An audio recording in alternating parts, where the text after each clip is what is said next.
Peace and grand rising to the sovereign, original, indigenous, natural, divine heirs, and our subjects earth-wide. Today is the day before Synchronization de Mayo. That's what Cinco de Mayo means for us, whereas all fraud sinks beneath the sea at Cinco de Mayo. So it's Synchronization de Mayo. That's tomorrow. Today is May the 4th, 2025 on the ancient moon calendar, 2026 on the ancient sun calendar, 5785 on the ancient Hebrew Israelite calendar, 10,066 on the ancient Yoruba calendar, and millions and trillions and millions and trillions of years on the ancient Moorish calendar. All rise and stand and remain standing into perpetuity and in alignment and according to the ancient Noahide laws as stated by this Holy Congress. This is a sovereign living ancient Article 3, Moorish American Al-Moroccan Universal Court action. We are the sovereign divine living justices and Eggleston Pauline Ritchie. My free chosen sovereign appellation is like Tajiri Bay. All are in capitis diminution nolo in red ink, in proprio persona sui juris, in proprio solo, and in proprio heredes. We are capit et corpus juris legalis, which is our statement that we are the lawful and legal, the one and only natural living head and body for our empire.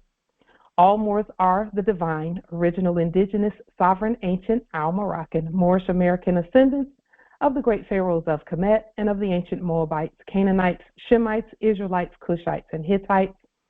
Our full faith and trust, our allegiance, our honor, our credit, and our energy are hereby vested in ourselves, for we are the people who are the original, indigenous, natural, divine, sovereign, ancient Moroccan empire. We're the de jure Moorish National Republic federal government. We're ancient Washington District for Columbia. We're the Universal Moorish American Consulate and the Earth-wide Article 3 Moorish American Consular Court.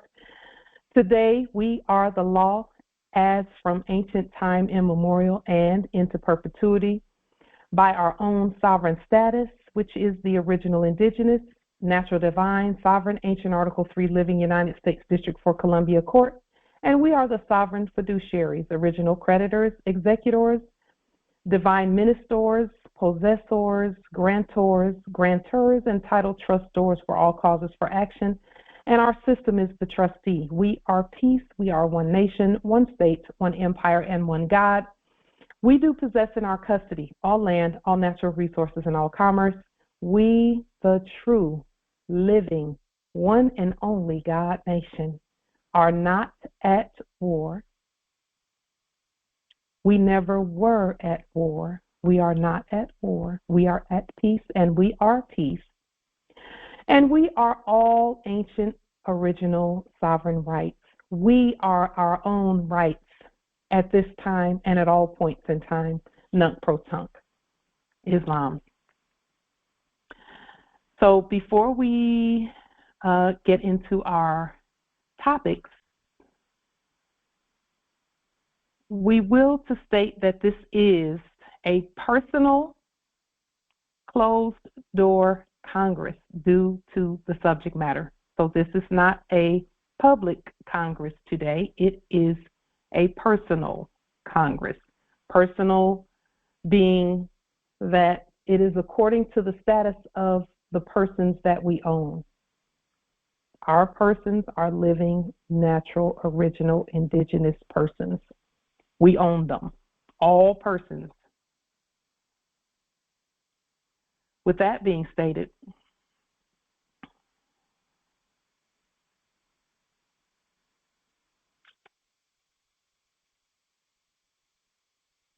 we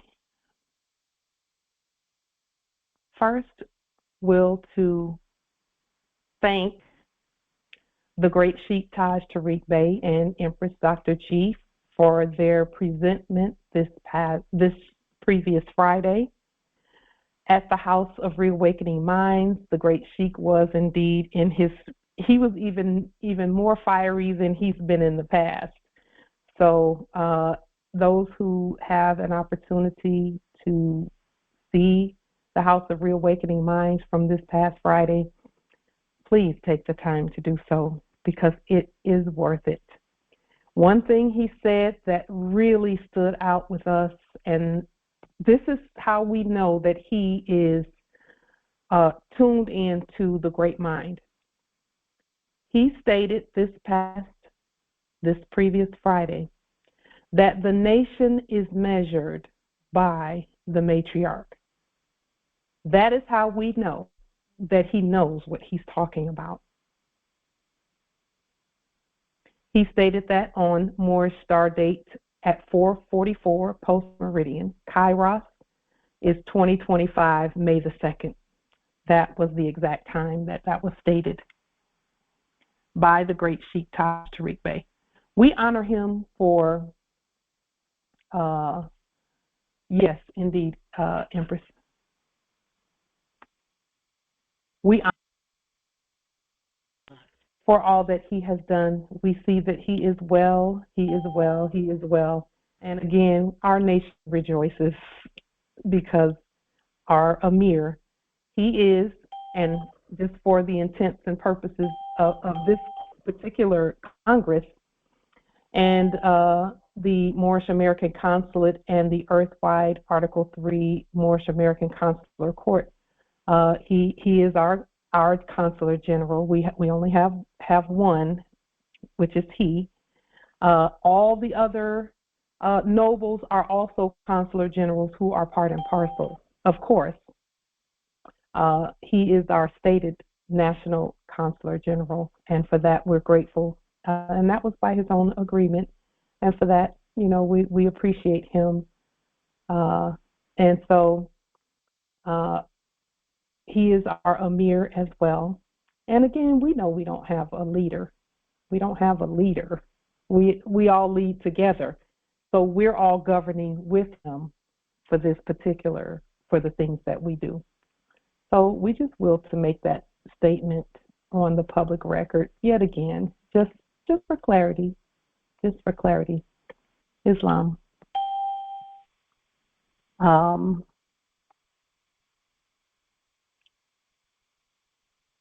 So another thing that was brought forth on Friday at House of Reawakening Minds. In fact, let me open the meeting. Let's bring forth what was brought out in terms of Empress Dr. G mentioned the case of a Moor who went to a fake venue. We call them fake venues. Went to a fake venue, and he was winning. He was winning his cause because he knew he was the judge. He was winning. They called a recess, and all of those fake actors left the room. And so the Moor, and we don't know who it is. We don't know what territory it was at. We don't know, and it's not necessary for us to know. During the recess, the Moor went across the street from the venue, and we're calling it a venue only because he was there, because he validates any venue. We all validate wherever we go. It's not real until we get there. He went across the way during the recess and used an ATM machine, and he pulled out some of that fake fiat. And we're not mad at fiat. We're not mad at it. He pulled some out, and when he got back in to finish up his cause, they mentioned and asked him why he did that. Why was he using fiat? And then things started to shift in the other direction, regarding his case, because they mentioned the fiat. And to us, our immediate response to that was that they know that we have our own money. And the time is coming closer and closer for everyone to go ahead and get in alignment with gold and silver. But see, gold and silver didn't even have value until we said it did. Because we're the ones who determine what has value and what does not. Because he went to use the fiat, it changed the energy when they mentioned it. So what that tells us, and our Empress Dr. G mentioned that, it was important for us to hear that, I know, and it was also important for the Moors to know that you're being notified now to go ahead and start demonstrating gold, silver, and Moorish sovereign dollarium. Why Moorish sovereign dollarium? Because some people say, well, the Constitution only says gold and silver. We're rebutting that fiat, though. Because everybody who says the Constitution says gold and silver, none of them just use gold and silver. They use fiat, too. So we have to put something in its place. So we have to keep doing what we're doing.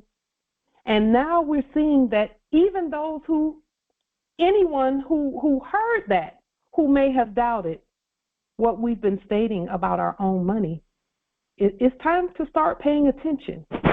Definitely time to start paying attention. Yes, Empress Charnette, our dollarium is backed by gold and silver and more importantly, us. We agree, we affirm, Empress Charnette. We affirm indeed. So even Moors who doubted that Moorish sovereign dollarium, that we have the authority to create our own resources, because we've been doing that anyway, are going to have to now start paying attention and preparing, because it's a process. It's a process. It's a process. Just keep moving in the direction of the process. Are going to have to start preparing. And let me say this, that I am so grateful that you all keep in contact with each other about opening the Congress and things of that nature for each other. Thank you for that.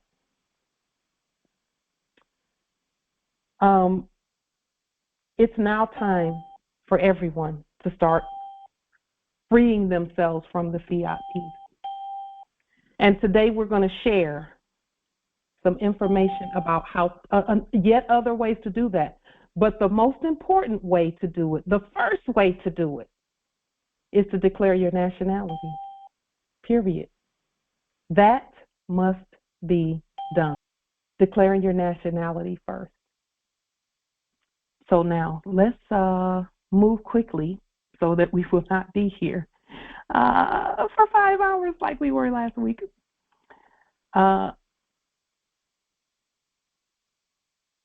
We are grateful that Empress Dr. G mentioned that, because it's important that we all know that when we say something is fake and fraudulent, that it has to go.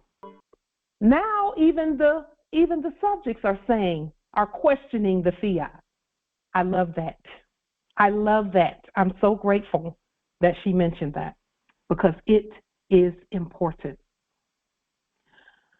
Now, there's some information regarding persons and our return.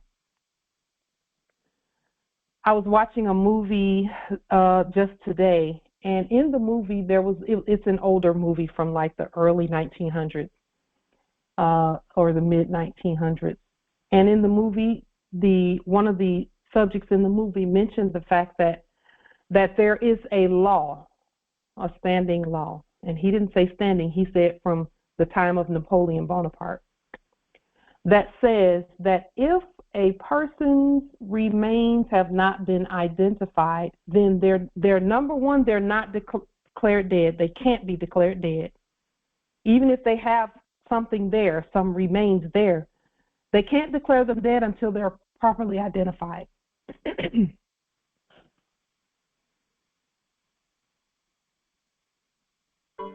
So then I began to do some research on that, on the fact that if there's a dead body and that body has not been properly identified, then whoever it is, whoever remains those are,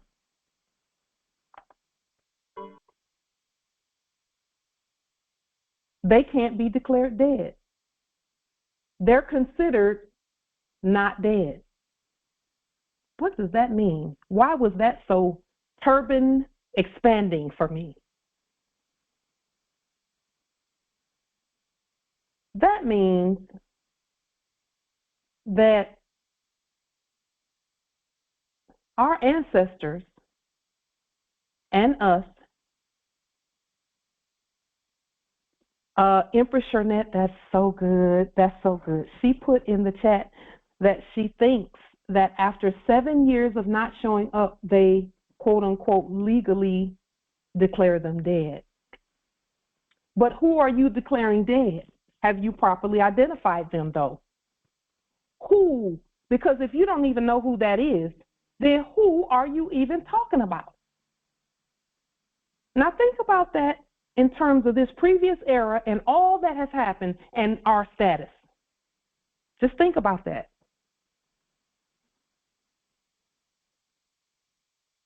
And see, here's the thing, Empress Shernette, and we will to make this very clear. This, what you stated about legal, they legally do it. They don't have a legal system to even do it. They're not even legal themselves. How can they be legal? They're not even legal themselves. That's why their butts are being put out of here, because they're not legal.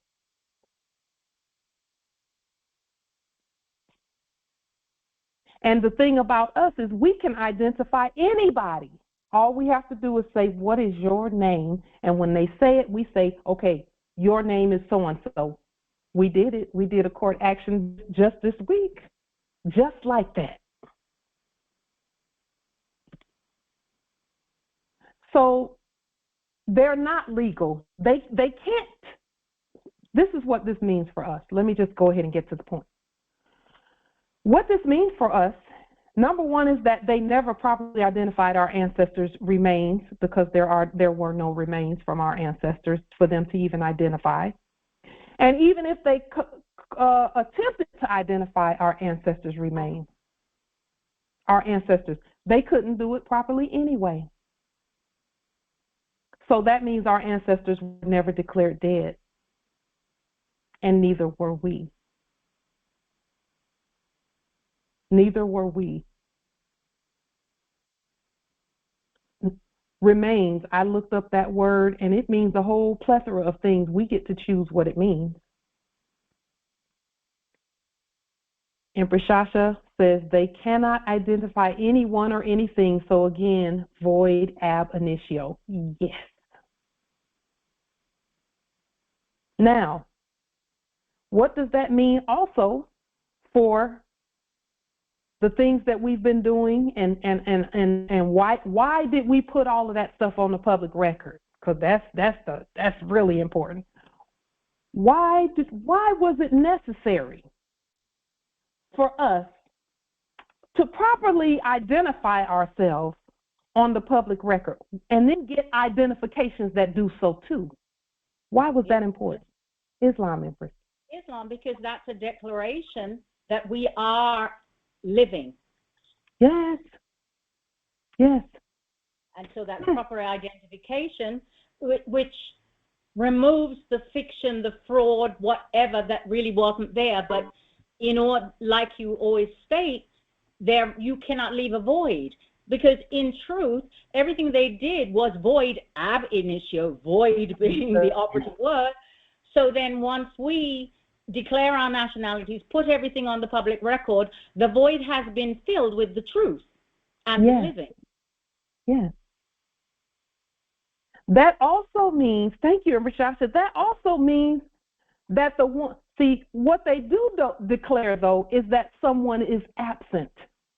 That's what the rest of the law says. It says that they're not dead, they're absent. Absent means not sent.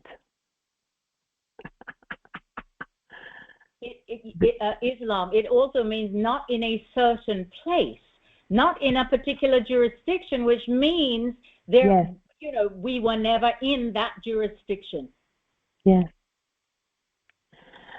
Let me tell you the name of the movie that I watched that was just so profound, because it's our story. We know that already. The name of the movie is Out of the Ashes. I believe that's the name of the movie. Let me just verify that really quickly.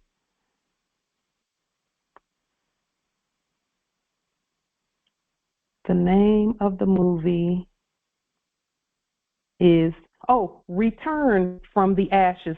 It's a 1965 black and white classic. And it's about this woman who she was wealthy, and she was living at, I believe, in Germany or someplace like that. She was living somewhere like that, Germany or somewhere in Europe. Wealthy. And a war happened, and they came and they started arresting all the wealthy people and taking them into concentration camps and putting them in concentration camps. It's only because they forgot who they were. And they started doing things the wrong way without continuing to declare who they are. And when they put them in the concentration camps, they froze all of their assets, their money, everything was frozen. And now let me say this, just as a little caveat. When you see bank accounts closing and stuff, that means things are being frozen. They call it an ice age, but I digress. They're freezing things because the new banking system is here. So after she did some time in the concentration camp, she got out of the concentration camp, and even before she went in, when she was still living wealthy, she married a man. And he was, of course, a gold digging dude. He just wanted her for her money. And when she got, so when she went into the concentration camp, he was just trying to follow the money and see where it went, and all of these things. And so when she got out of the concentration camp, she came back to where she was, and the one that she had married, see, he wasn't taken away because he was not Jewish, quote unquote, because it was supposedly a Holocaust movie. And when she came back, they were living in the house that she had, the big, beautiful mansion. They were living in the mansion, and the only reason they weren't put out of there is because they could not identify who owned it.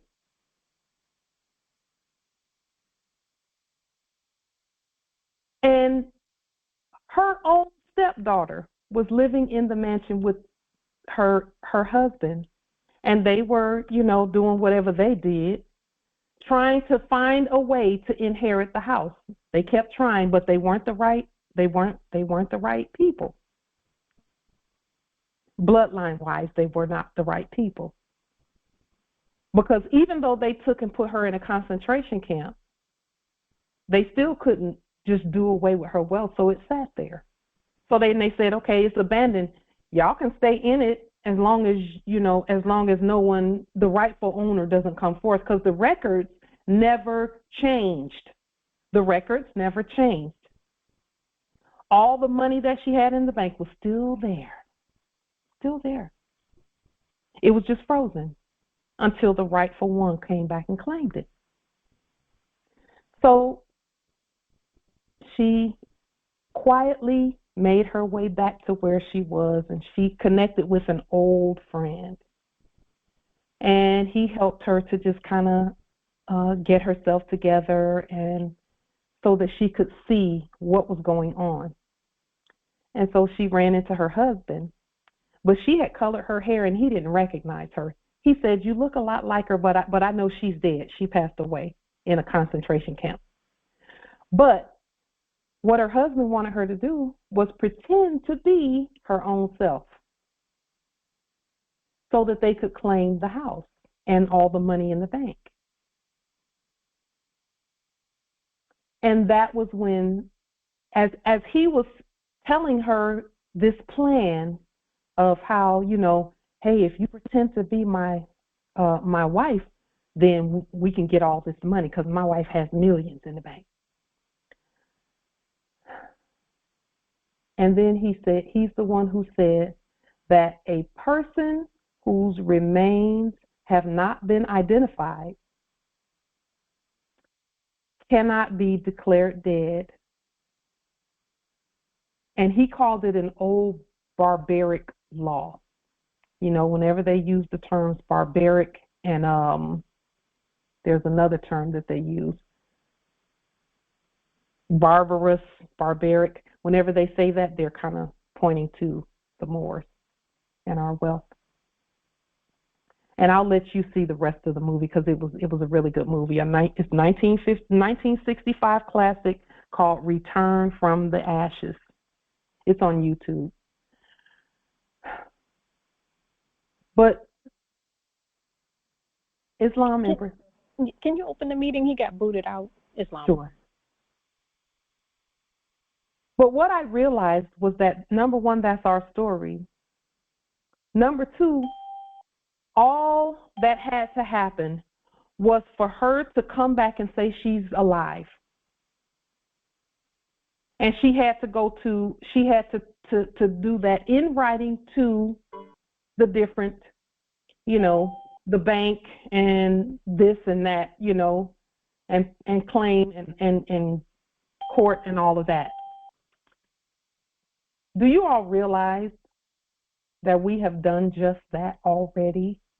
We've already, on the public record, been recognized and identified as the heirs to all land, all natural resources, and all commerce because of the work that we did. Those who did jail demonstrations and POW demonstrations and eviction demonstrations, you've already stated who you were. Those demonstrations were designed to stop you from saying, no, this is really me. I'm really back from I'm not absent. I'm not absent, and there are no remains. The real me is here. We've already done it. And that is how you access your vast estate. So we've already done that. Now all we have to do, Morris, is keep proclaiming, declaring, and claiming things, and using our courts to do so. That's all we have to do. Those things that we went through, Empress Aisha, myself, Empress Shasha, Empress Cynthia, all of us, those tests that we went through was just to properly identify, but because we stood and we didn't accept any man's person, and we kept perfecting and kept perfecting and perfecting our rights and perfecting our rights and perfecting our rights, and not being induced to fraud.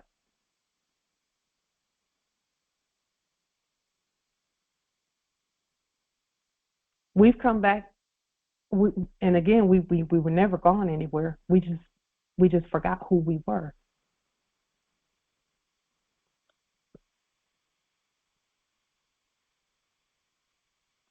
So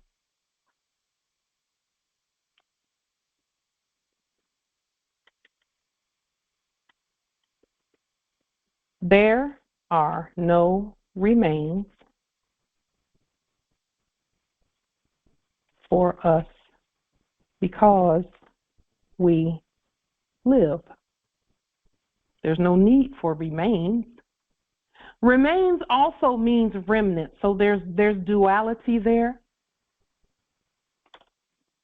But what that also means, Moors, is that we are the living heirs to the whole estate, to the entire estate. And that until the rest of the Moors wake up, we must continue to access the estate. Let me tell you, access comes by way of demonstration.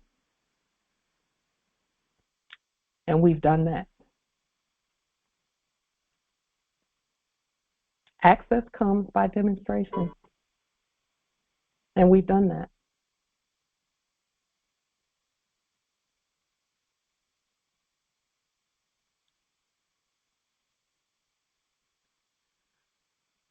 So are there any questions about the fact that there were never any remains found for our ancestors that were properly identified? So even our ancestors who have transitioned, their remains were not properly identified, so they're not really dead. They haven't been properly declared dead, and we will never declare them dead. We've always declared them living because we are our ancestors' return. Your mothers and fathers and brothers and sisters who transitioned, they were not properly identified, so they were never really declared dead.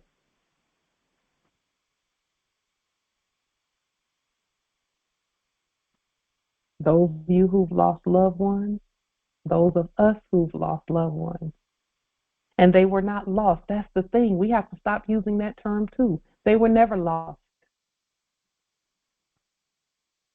Those of us whose loved ones have transitioned, they still live because they were never properly identified as dead. So then that leads me to just wonder, what were the subjects in the office of coroner doing? What were they doing? They were issuing documents, but obviously those documents are not real. You can't issue a death certificate if you cannot properly identify. See, that's why they always had someone next of kin to go and say, oh, yes, this is my loved one. You have to have a witness for that. But we couldn't have identified them properly either because we weren't properly identified till now. Islam, Empress. You know, that sentence is so powerful. Yeah. And it's interesting because we don't die. You know, we don't die anyway. So I mean, what it's showing me again is the magnitude of the fraud of the fiction. It's pure fiction. What's that? I said it's pure fraud and fiction. Pure, because the truth of the matter is they cannot declare anything or anyone. We don't die.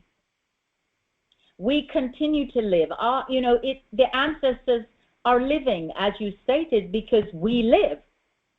And on a personal note now, when I was seeking the death certificate for my consort, I actually got a phone call from the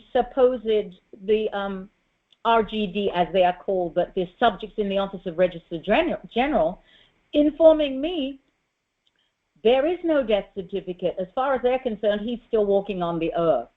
Ooh, 'cause he is.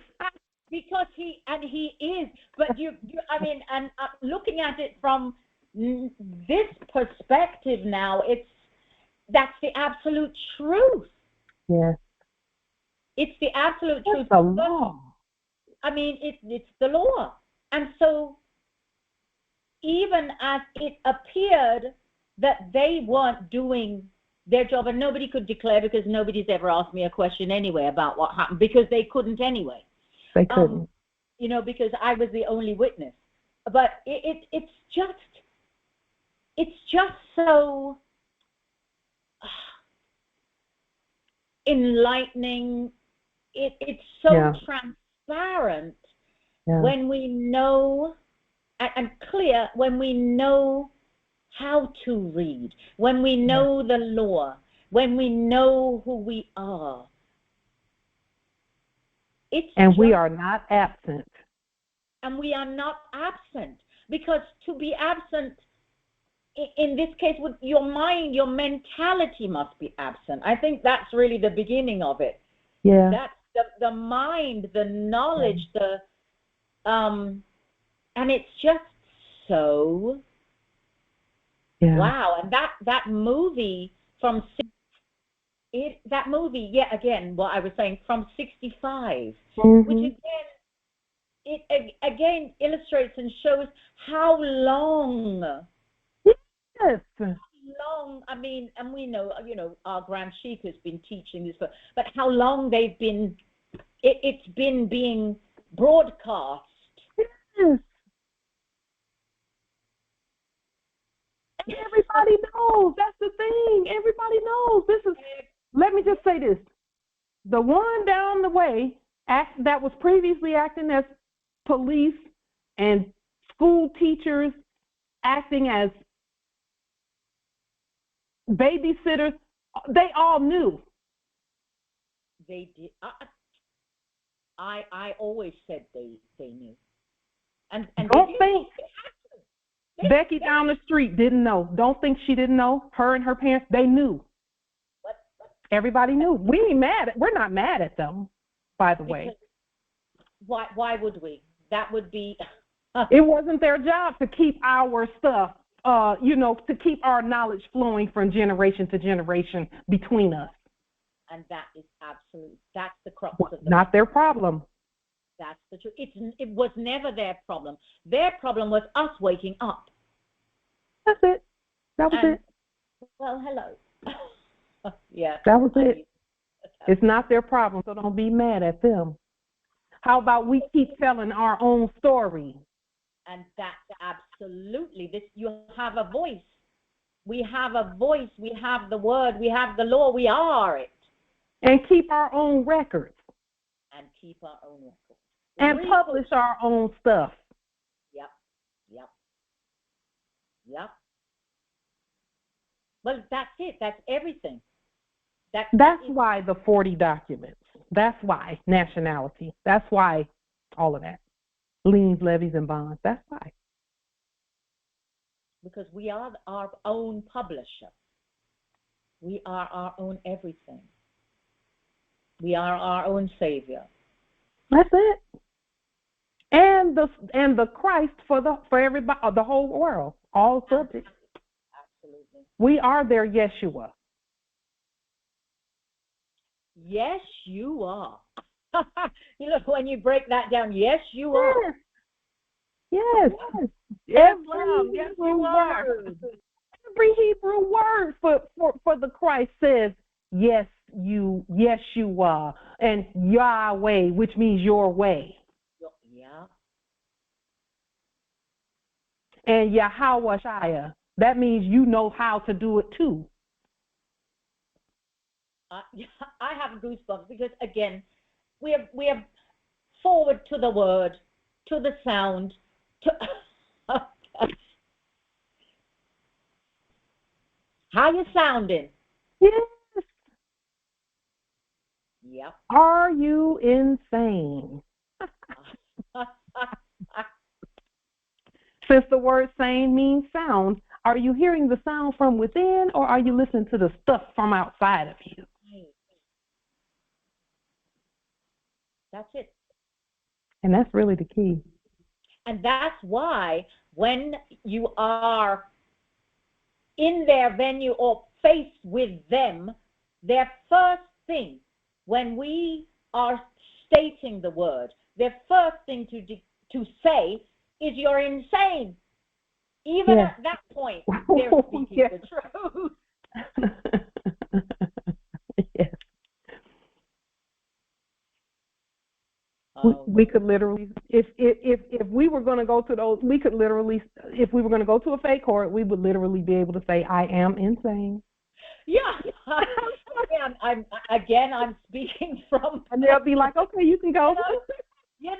That's the absolute. But we don't go to their court, so. We don't, well, we. Yeah. But we could literally say that. There is, I think Justice Willie had brought this up one time about probably 30 Congresses ago, where he said that they would say something about being an idiot, and whenever they said they were being an idiot in a fake venue, they would say, okay, you can go, and they would let them get off scot-free on whatever because they said they're an idiot. Yep.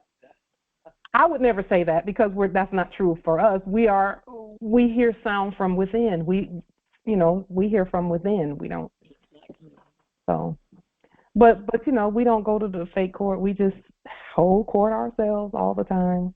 And that is absolutely the truth, because even if one is wherever I am is the Article 3 court, so it don't matter. Yeah.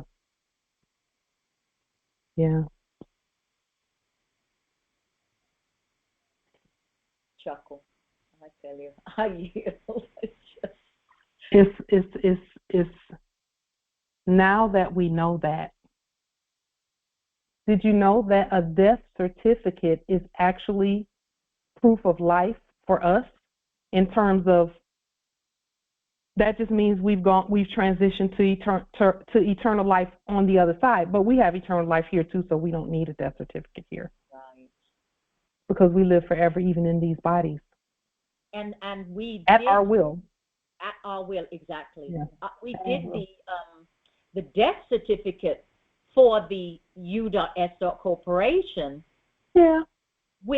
And that death certificate is also a sign and signal and proof that we live, because we're the only ones. Because we properly identified the remains. We properly identified, and only we could do that anyway.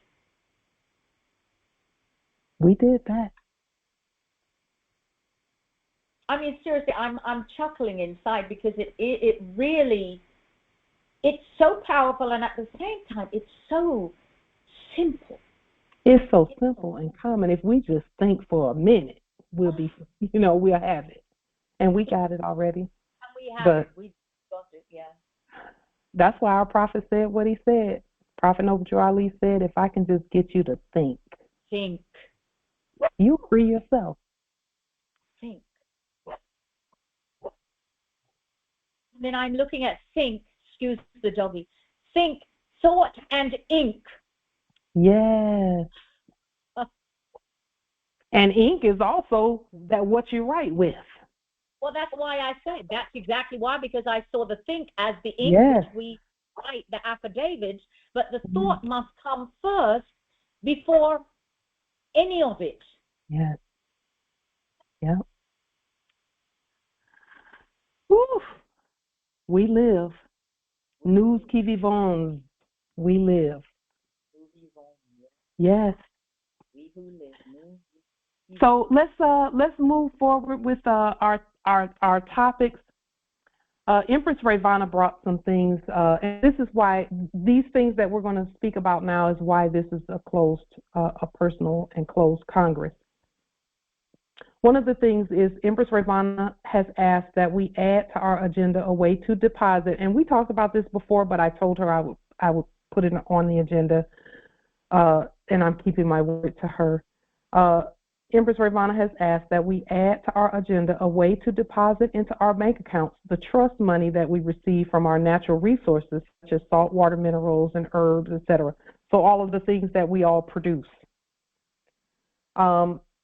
We know that we can use our records as deposit documents in the same manner that acting vendors did in the previous era, with deposit slips from checkbooks, credit card slips, bank vouchers, checks, and all other paper deposits. So what she what her concern is, or it's not a concern, but a topic that she, and some research and being able to demonstrate this, is that we're able to take the records from the things that we produce to the bank, to the merchant window, and have and I saw my mother do this many times growing up. I would go to the bank with her when she would make deposits at the merchant window. But I saw her go to the merchant window, and she would have the big bags of, it would be bags of coins, and then it would be money that was not money, fiat, that was, that had the little wrappings, for the 20s, the 10s, the 1s, the 50s, the 100s, and all of that. And she would have stacks of this that she would take to the window. And then there would be a stack of paper, checks, tithe envelopes. What else? And any other kind of paper that was used as a money as a quote unquote money transfer. And she would take that to the merchant window and deposit all of that. And once they counted everything up and added it and deposited it and bundled it up, they would keep the ones that were previously acting as bank would keep all of that as record of what she brought in and deposited as proof of deposit. So that's the same thing that we're looking at here. That's why we're saying keep your spreadsheet from when you're sending things out, so that, because we're going to manifest merchant windows where we can, and we've already manifested it really, because we know we're the merchants, but we will to have it where it looks a lot similar to what I just described, where we take our documents to our bank and deposit them, and we can all go online and look and see where our deposits are, what we have, and we can transfer between one another. And we can do that now kind of sort of with email and Dolarium, where we scan the Dolarium in and upload it to an email and pay each other electronically that way. We've been doing that. We even did that with one of the subjects in the office of a court, and we showed you that demonstration on one of our previous Congresses, where it was accepted and they moved a ticket out of the way, a fake ticket. They had given some type of I don't know if it was a parking ticket or something, I can't remember right offhand, but one of the empresses and I did a court action, and she paid the court and in Dolarium, and they said, okay, that's fine, no ticket. But that's what we're looking at now. We have it just about perfected.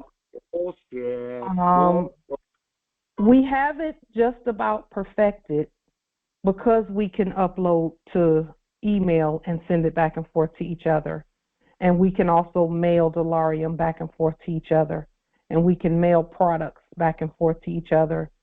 And it's unrestricted for all of us. And that's the thing about gold and silver, is with us, not every one of us has access to quote unquote gold and silver, so we think at this time. Not every one of us does, but we do have access to Dolarium. We have access to Dolarium, so we can print that out and keep our accounting mechanisms in place. Because that's really what Dolarium is. Just like our Grand Sheik said on Friday, that those notes were just an accounting mechanism. It was not anything where people were supposed to be having property held from them and being thrown in jail because they didn't pay, quote unquote, pay this amount or that amount or this ticket or that ticket. It was an accounting mechanism. It was not supposed to be all of that other stuff. And so that was another thing that Dolarium is rebutting. Dolarium is an accounting mechanism. We already know we have all the money we could ever imagine. We know that. So that's not the issue. We're not lacking any money. It's an accounting mechanism.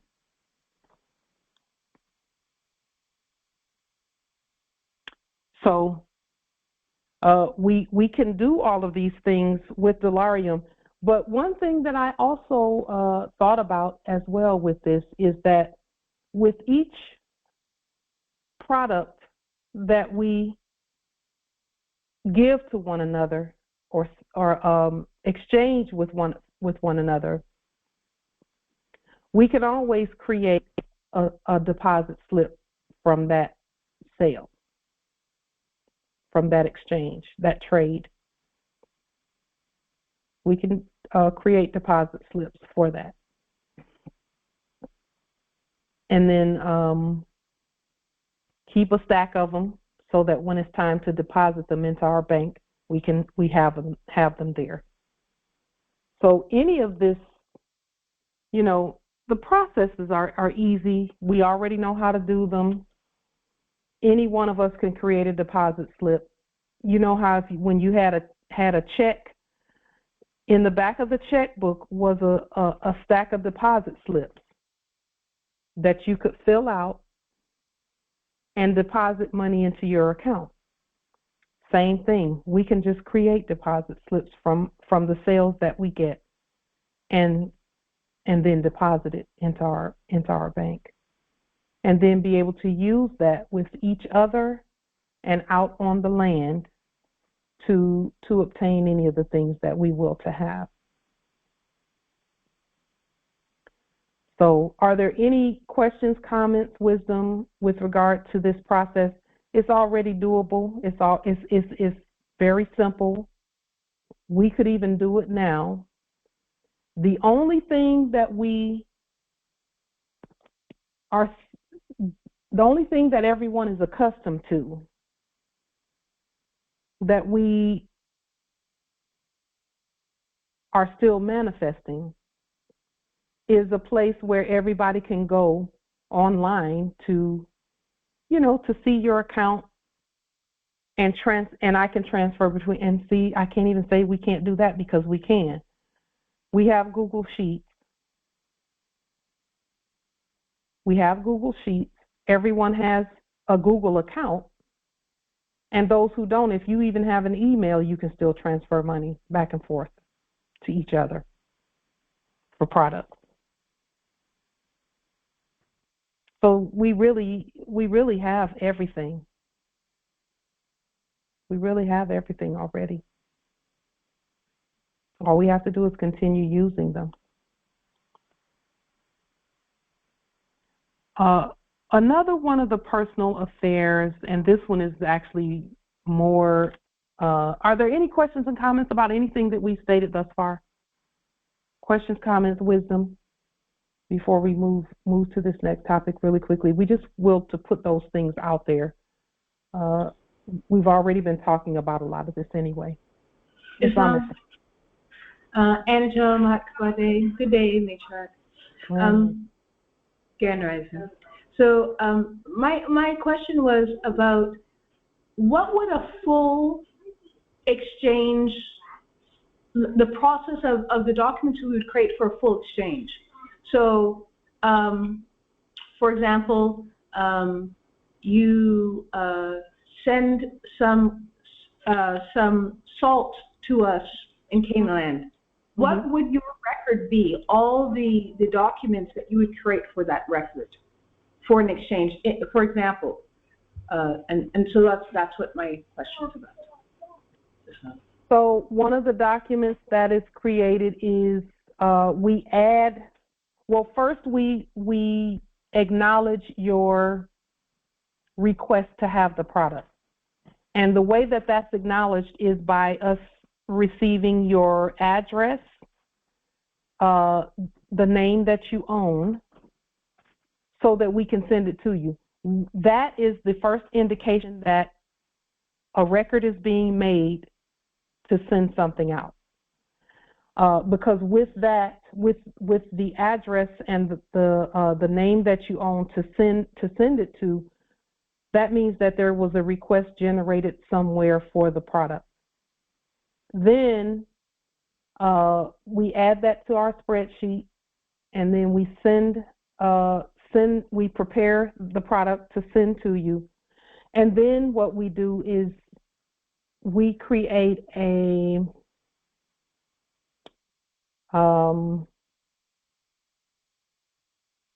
what is it called? Oh, a paid in full invoice.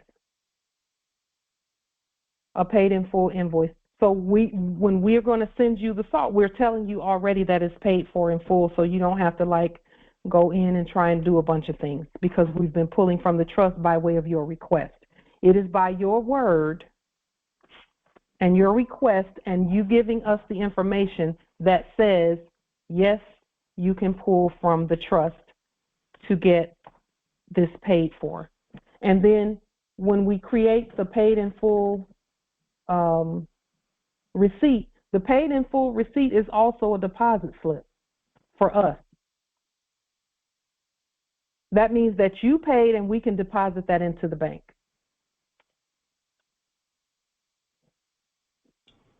Yes, ma'am. That was what my question was.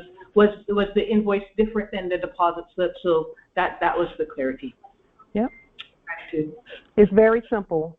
We're trying to keep processes as simple as possible. Yes, ma'am. Yeah. It's so our records match the number of paid in full deposit slips that we have. And then we can take those paid in full deposit slips and just deposit them into the bank. So that the money, and that would be something that we could it's the same way that quote unquote credit card companies were doing things previously. They would just take the credit card slip from the purchase. It's called a POS, or a point of sale slip.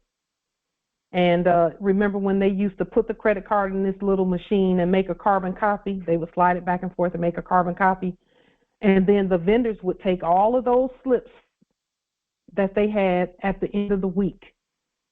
And usually on Friday or Monday for some, but for most of us it was Friday, we would take those slips to the bank, to the merchant window, along with any cash, quote unquote, cash, coinage, checks, anything, and have all of that deposited. So it's very simple, very simple. So the only paper that we have is slip, the paid in full deposit slip.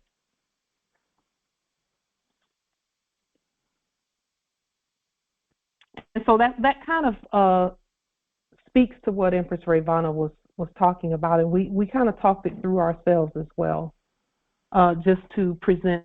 And you know, she was thinking about you all when she made the request. So that is how we're going to do it. And now Justice Johnny brought up about how he willed to have brick and mortar buildings that we can go to do our banking and to make these deposits. That's because we're used to doing it that way. We're used to doing it that way. And we can manifest that too. We are manifesting that. Even right now, we're manifesting that. We've already been recognized on the public record as the heirs to all land, all natural resources, and all commerce. With that being stated, we know that the system is ours, and we're now remembering how to transition our affairs. We know how to do it. We know how to transition our affairs. We stated on the record from the beginning that we have the authority to take advantage of the Fifth Amendment Takings Clause, and we can choose to refuse the previous fake venues that fraudulently use black ink capital letters to induce the people to fraudulent black personhood. So now, the system, the previous era, the enactment from the previous era is no more. Anything that's coming now is for us to govern it according to the laws that we put on the public record. Does everyone understand and understand what I just stated? I'll state it again. No. Yes, ma'am. Okay, I'll state it again. The previous fraudulent system is no more. It's done, finished, gone, kaput. It's no more. Now, anything that comes, we handle it the way that we have placed on the public record for us to handle things, to govern things. So we're going to show you an example of that because we did it just recently, and just allowed the Spirit to use us in terms of how to get what is rightfully ours, but still be ourselves. Okay? I have to say that our Grand Sheikh Taj has really motivated us from our perspective in this area by using resources on the land, but still being ourselves. Okay? So we're going to show you something that we received, and we've been looking at this process, and our ancestors have just been splitting the hairs and being very clear and clarifying with a fine-tooth comb how to be ourselves in our personal affairs. So this is about personal things. Some would say living in the private. That's what they would say. We call it living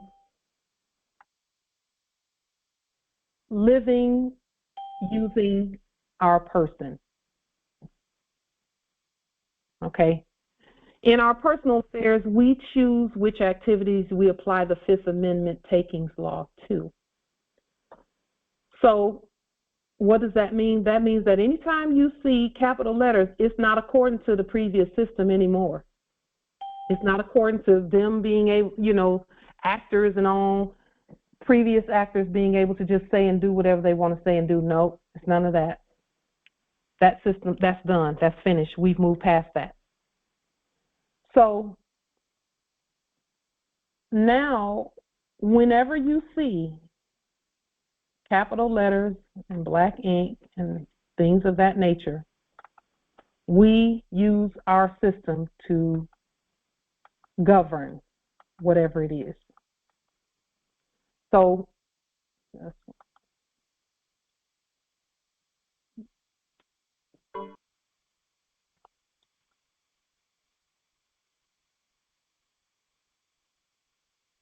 what this really means, Morris, though, is that it means what we've been saying from the very beginning. Everything that we see, we can choose to use or not use. We can choose to access it or not, and never be compromised. That's the point, really, of what we're talking about. We should be able to do whatever we will, and anything that we choose not to participate in, all we have to do is say, no, we don't want that. That's not, but there's a way to say and do those things. We never attend fake courts and never accept any man's person. So here's a scenario that recently happened with us that we are going to demonstrate or show to you. So if you receive no more, why do you to the Moors, we are King County. Duh. So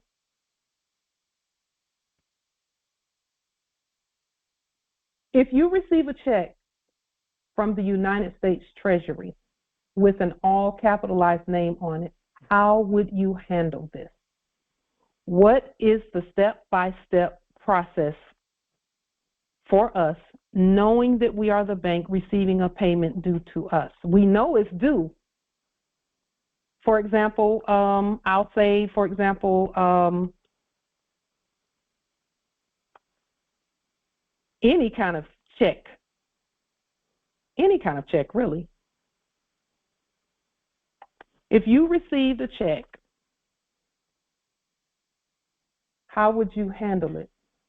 And we know some are still, most of us are still receiving them from somewhere. If you'll remember a few weeks back, we talked about how the moment we did what we were supposed to do, checks start coming in from everywhere.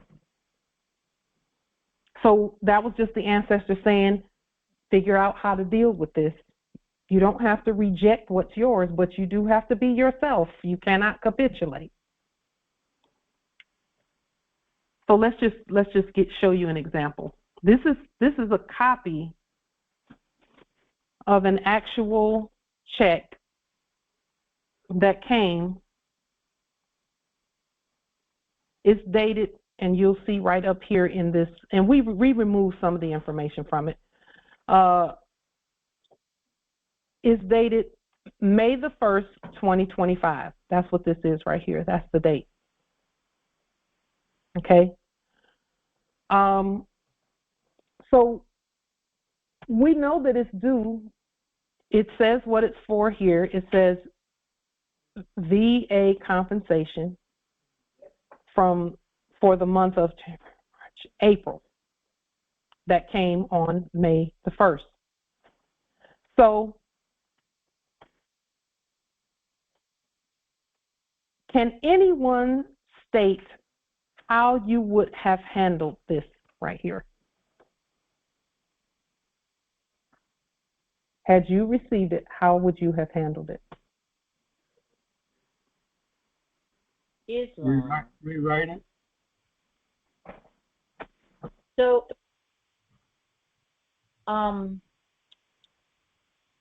make a copy of it, scan it.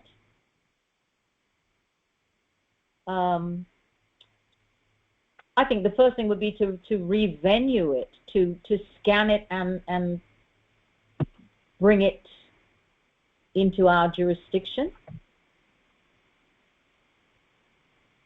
Empress Shasha.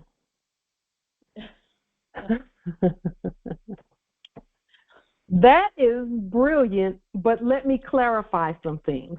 That's brilliant because you gave Islam. Empress.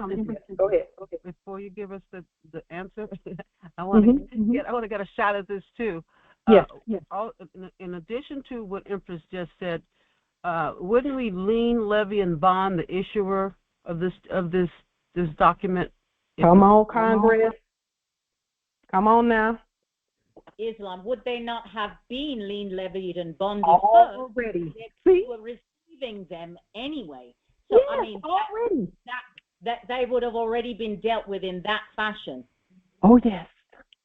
Islam, Empress. Yes, Islam. Yes, and you also have to restate it. Now, just let me clarify that. That's good because it's already revenued. So restating and revenuing are the same thing with just a couple of differences.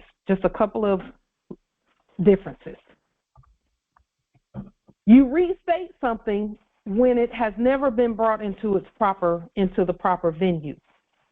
So you use the venue to restate. That's what we do. We use the venue to restate. So you're absolutely correct. We're using our courts to restate and revenue. Gratitude.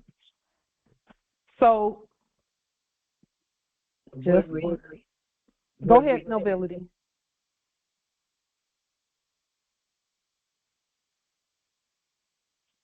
I believe someone was going to make a statement. Empress. Yes, Empress. Well, you just taken and changed the all uppercase to the upper lowercase name. Let me tell you that because of all the work we've done, we didn't have to do that with this. However, we did. Let us tell you what we did with it because it'll clarify. All of you are correct. All of you are correct in that it had to not be in its in the state from the previous era. It could not be as if someone was giving me something that wasn't already mine. That's the point, really.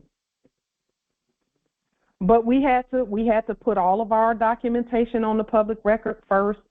We had to lien, levy, bond, and you've seen those liens, levies, and bonds where of the ones that were previously acting as Treasury, and we did the ones previously acting as VA. We did the ones previously acting as post office.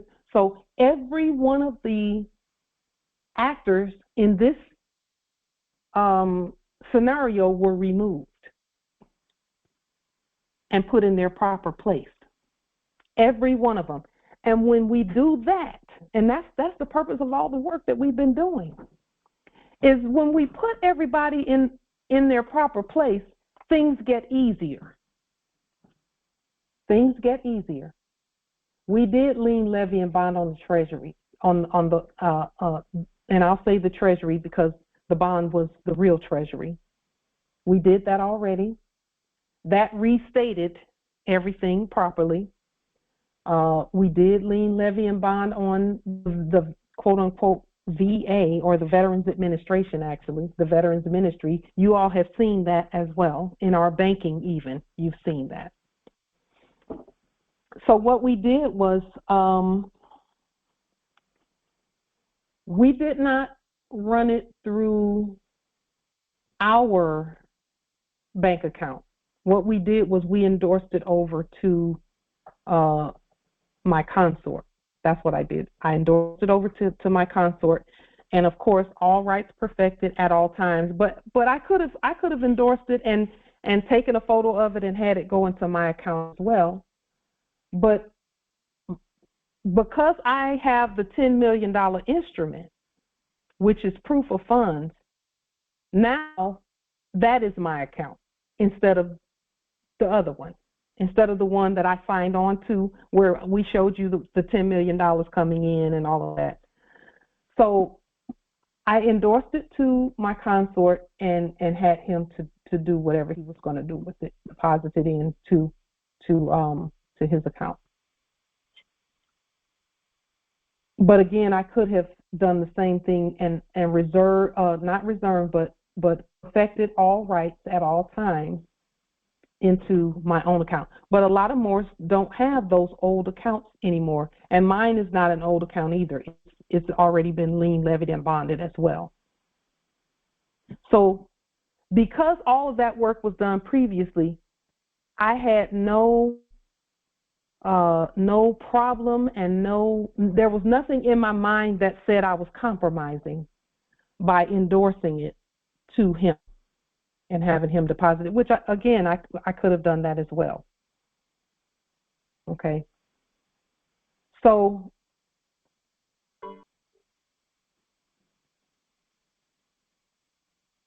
then, now let me tell you the difference between what was happening before I woke up and what's happening now.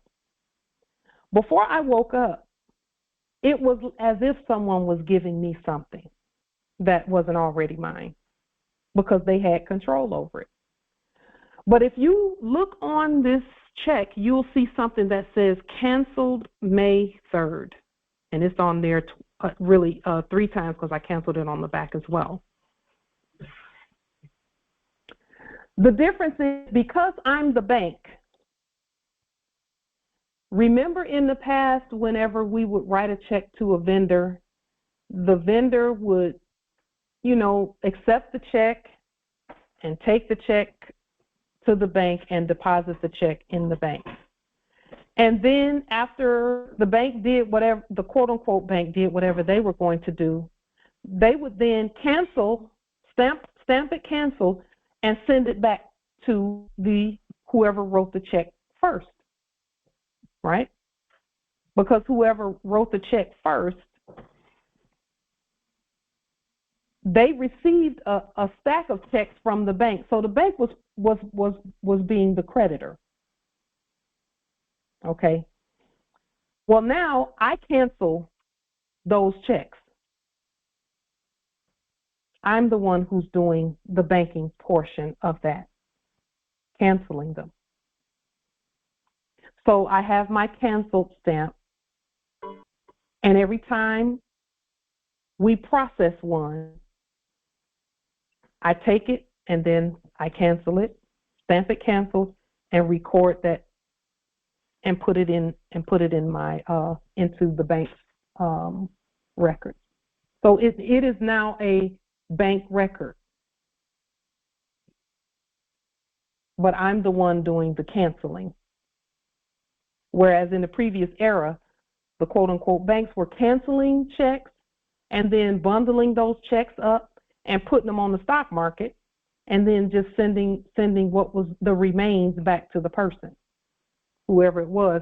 But see, the only reason the bank was doing that was because the bank was the one who issued them the stack of checks in the first place, the blank checks for them to use in the first place. Well, we know that we're the creditor and we're the ones issuing this. So I'm the one who has to cancel it. Why? Because it's my person, not their person. It's my person. They don't have a person. There's a one and only Pauline Denise Ritchie Moore.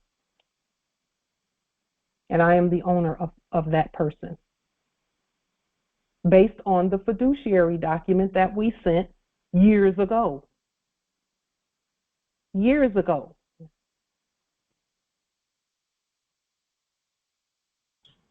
Islam, Empress. so to take in what you just said is that the record of the name and the venue is really the bank record. That's the original record that we own. Yes. Is that? Yes. All right. Islam. Gratitude. And that is why I have the authority to cancel it. Because it originated with us in the first place. We're the creditor. And we're the bank. And so I take my cancel stamp, I put the date on it, and stamp it. Cancel it, and then put it in the record. Islam, Empress. Islam, nobility. One question. After you cancel, after your consort endorses it, correct? Mm-hmm. Well, no, I endorse it to him, and I endorse mine in blue, and I put all rights perfected at all times, and then underneath mine, he endorses it in black. But it doesn't matter because we're still both sovereign. We're still both, but in this case, I'm the bank. Right, and then you cancel after you do the cancel stamp after it comes through that system. After he just takes a photo of it, and it gets deposited with the photo. And that's what I'm talking about our records too. He takes a photo of it, it gets deposited, and then he hands it back to me, and I have to do the back end, the banking, the canceling of it, and all of that. So things have switched completely from what it was in the previous era. And then what I could do is I could make copies of it and then send the original ones back to the subjects in the Office of Treasury. I could do it that way also, because but the only reason I won't do it that way is because I know it originated with me. So I'll be keeping those. I have, I will admit that when I first started receiving these about two or 3 months ago, I started receiving a physical check. That when I first started receiving them, I didn't really know what to do with them, so I had to wait and see. And 2 of them that I received, I sent them out and did a particular process, and that process did not deposit them like they were supposed to be deposited, so they're still out there waiting to be deposited. But I had to learn, I had to remember what to do with them. And when I remembered what to do with them and got it right, it was just the ancestors saying, just use the simplicity of what you have available.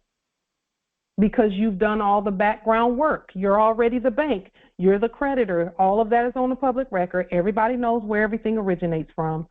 Now, just simplify. But before, what I did was I repeated some of the stuff that I did previously. I did lien, levy, and bond all over again and didn't have to do that. So I was overthinking with those other 2 checks. And I sent them off, and they received them, but they couldn't do anything with them because I'm the bank.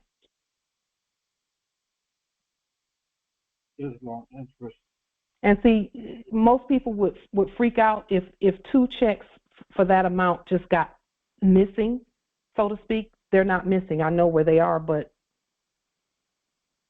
I'm going to demonstrate. I'm going to be myself. I don't care, Islam nobility. Could you have possibly had that check wired to the Treasury through your bank and have them process it and then send you the funds back? Because I hear it, if you do that, it turns it to lawful. It's lawful because we made it lawful already with lien, levy, and bond process. See, what's happening now is the old system is done. It's not issuing fiat anymore. The only thing that's happening is we are giving names to everything that come through. That's what's happening right now. We name and claim everything that's coming through. Name it and claim it. I was thinking though, why are they still capitalizing, the appellation? Because that's the only way they know that they can do something. They're not sovereign. But it's not capitalized in their best interest. It's capitalized in my best interest. In other words, it's not even my best interest. Those letters are not me. Those letters belong to me. That's why I'm the one who has to decide what happens to it ultimately. And they just abbreviated your mailing location. It doesn't matter. That's not my mailing location. Okay. And let me just say this too. And this is something that I learned a little while ago. Did you know that it doesn't matter what name is on there? We still have authority over it. That's what the fiduciary document's about. So it doesn't even matter how they spell it. It doesn't matter any of that. Because we've done lien, levy, and bond, we have authority over it. It could have said Billy Bob Thornton or whatever. It could have said anything, Biff. It could have said anything. We still have authority over it.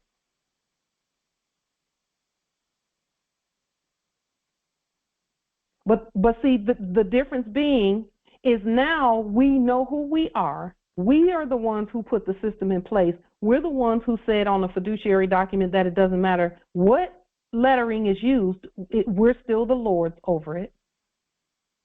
And now we're proceeding in that manner.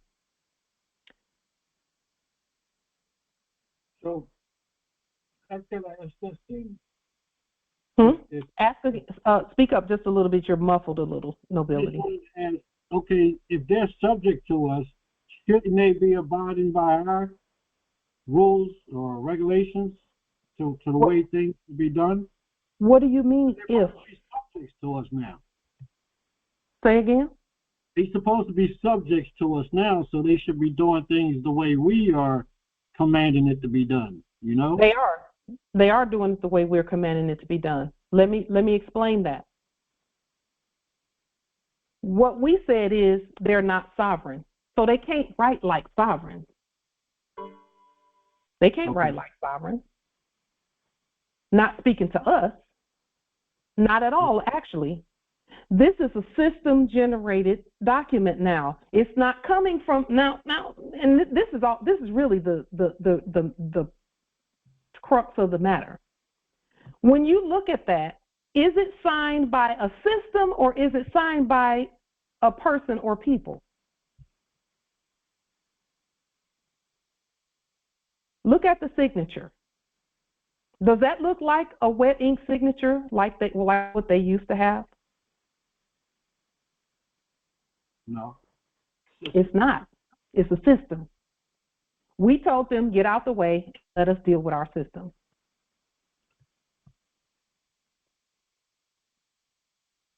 So have they done what we told them to do? Yes. But see, Justice Akil, we have to have the eyes to even look at that. Because see, a lot of the stuff we weren't looking at and we weren't paying attention back in the day, and that's how sleep happened. When people are sleepy, they don't pay attention to stuff like the difference between a wet ink signature and one that's computer generated or system generated. That makes all the difference in the world. And when those checks used to come, they used to have a seal on them. They used to have a big eagle seal on them. A big one in the upper left corner.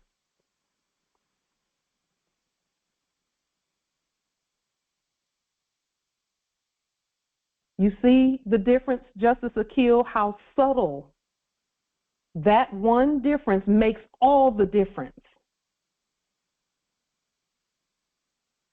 Islam. In knowing that they have done what we said, or either you'll feel frustrated thinking they're not listening. We got to look. Islam Empress.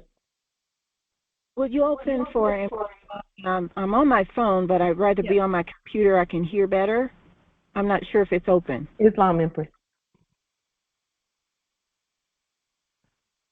Justice Akil, I really am grateful that you asked that question specifically. Islam.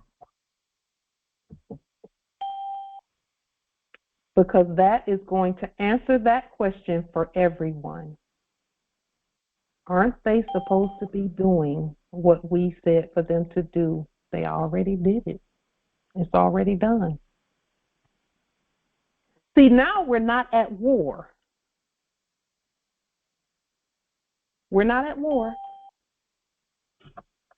My signature is not fighting with an inferior signature. It's not. Islam.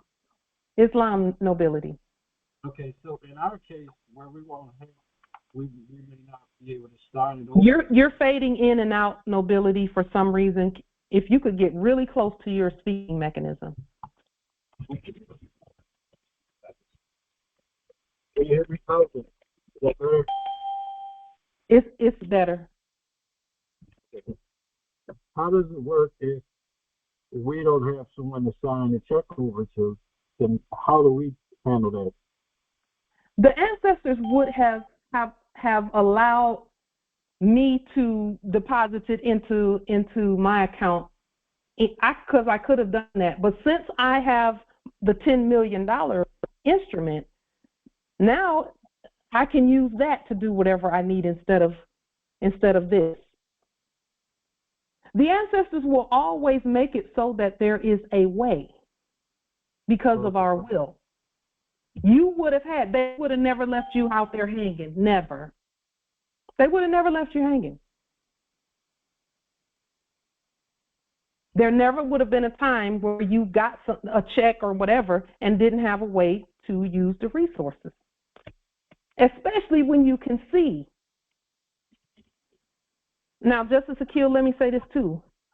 If it's a matter of the difference between us capitulating or not, then if there's a capitulation issue, then there won't be a way. The ancestors won't open that door.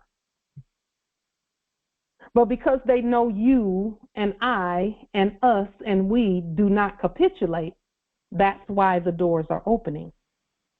That's why they're leaving these doors open.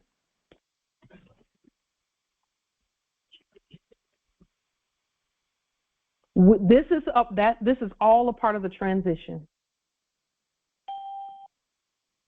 All a part of the grand rising. But we have to notice the things that we talk about all the time, because we talked about signature from day one and what a valid signature really is. This check is an enactment, to be honest with you. But because we know what we know and because we endorsed it, the word endorse means go in the door by way of this signature. This signature opens the door. That's what endorse means. And I'm not going into their door. They've come into mine, and now I can do what I will with it. I could have burnt it. I could have canceled it. I could have sent it back. I could have done whatever I will to do with it.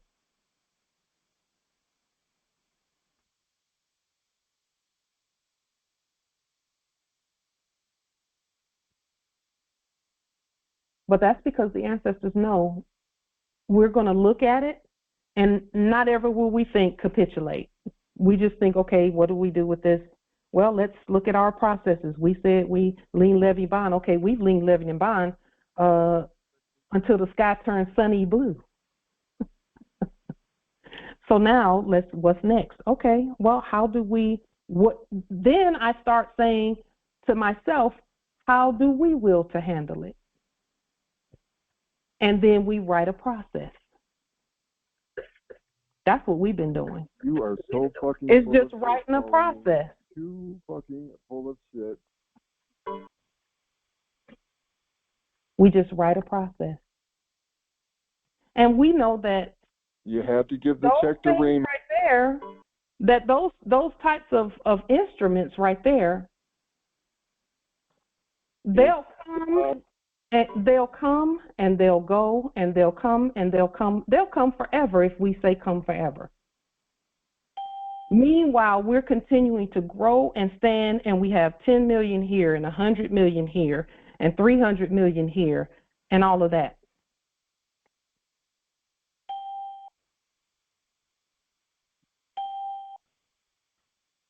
Then why aren't you buying the land? See what I'm saying?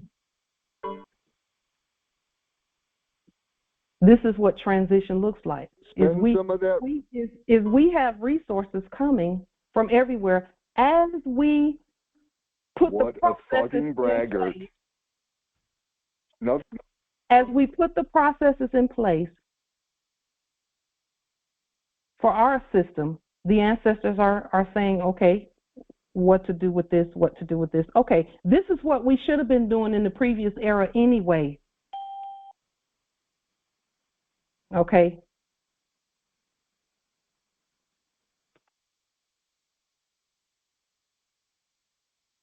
The things that we're doing with instruments like this is what we should have been doing in the previous era anyway. Making sure we autograph them, making sure we autograph them in blue, and perfect our rights, and still build our empire. And just because we have, 1,200, and honestly, whoever I give this to, I tell them they can do whatever they will with it, because Mr. Bragging. And so what they do is they just make sure that there's food in the house and things like that, because we're not growing all of our food right now. Meanwhile, we're still rebutting things that come in, demonstrating who we are, all of that, still moving forward. That is what transition looks like. And I'm showing this just so that you all know what transition looks like, and most of you know what transition looks like. It looks like have dominion over the previous, have dominion over that, and keep building and keep building and keep going and get your products out to one another, get your records together, because our banking is manifesting. This is what the working in the personal, which some call it the private, working in the private and still being yourself, and then growing the empire at the same time. Okay. Islam, Justice Akil. So,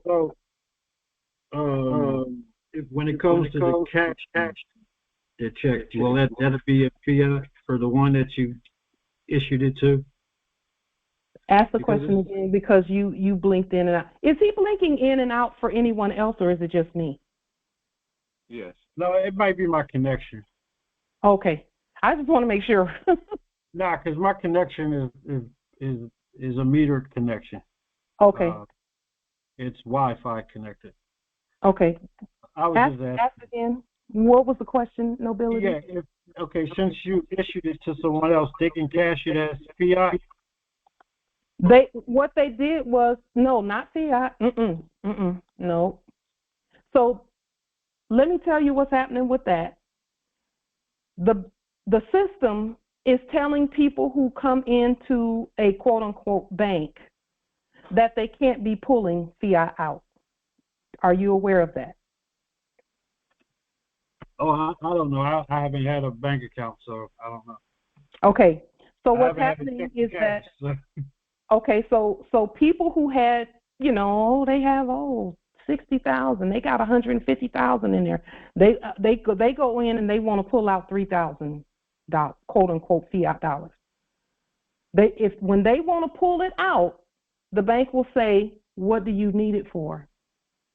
And you have to wait 24 hours. And you can't get that today. You have to come back in a week. So even that part of the enactment is stopping, where people can just go in and cash things. So the answer to your question is that there's not enough fiat to go around for all of that. So these are not being cashed for fiat. I can't remember the last time any of us actually walked into a place that was pretending to be a bank. They don't have anything in there. When was the last time? And you don't have a bank account, but for most of you, you've not walked into a place like that was pretending to be a bank. Many of you haven't done that in years. Am I right about that? Or I don't want to speak for anyone else, but is there anyone? Yes. Islam. I heard a young brother was going to buy a BMW for 40 grand, quote unquote, and they told him he couldn't get funds out for 3 or 4 days or something like that. Islam, yes. And people think that it's quote unquote their money. No, it's not. It's not even money.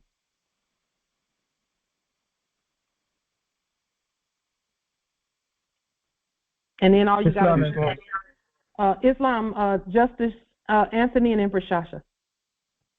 Yes, Empress. While we're on the topic of the banking, is it possible you could speak a little about the master account agreement and how does it connect to our banking? We may get to that. We may get to that today. If we don't, we'll talk about it at the next meeting. Okay. If you'll give us a reminder, Justice Anthony, to speak. Gratitude. Empress Shasha. Islam, I was just going to share that I have not gone into a place that was once referred to as the bank from before the pandemic. So we're looking at 5 years. Yeah. Well, and they don't have anything in there for anybody anyway. That's another reason why a lot of that is not there. Well, actually, the few years before that, they were shutting them down. They were shutting them down and making everything ATM. In fact, if people did have tried to make a deposit, you had to be depositing a whole heap, and even then you were charged So I mean, of course, now I can see, now I know what was happening at the time when they were shutting down, because they didn't have anything. I mean, but we weren't privy to that information. At least I wasn't at that time. But yeah, they're not doing anything now. You're correct. They're not even. They literally do not even have the paper. Nope, they don't even have. And people thought that they could print as much of that stuff as they wanted to print. Nope, not when we said stop it. That's exactly it. That's exactly it, because they were just printing and printing and printing and printing, and that's why we are where we are now. So if you look on the screen, Justice Akil, this is what people have been seeing, where it says, quote unquote, available balance 10,000 whatever, deposits not available for withdrawal. So they have that, but they can't withdraw much of it at all. And then I'm sure there are other here people saying their check deposit is on hold. No, they're not even accepting, in many cases, large cash deposits, quote unquote, because the quote unquote banks don't even want that stuff. They don't want it because it's not helping them.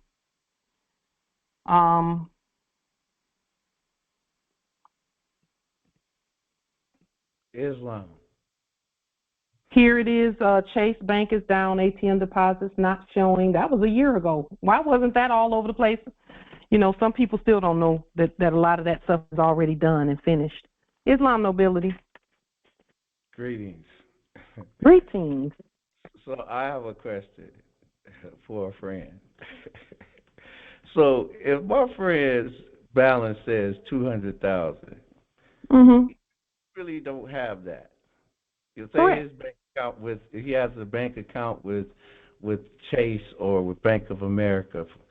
And it says $200,000 odd in that account, but it's not really 200. No.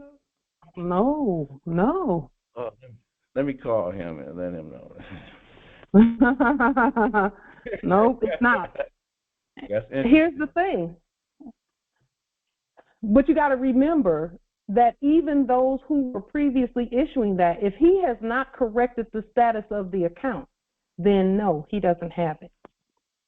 So am I to believe, just for the sake of conversation, Jeff Bezos is really not a billionaire?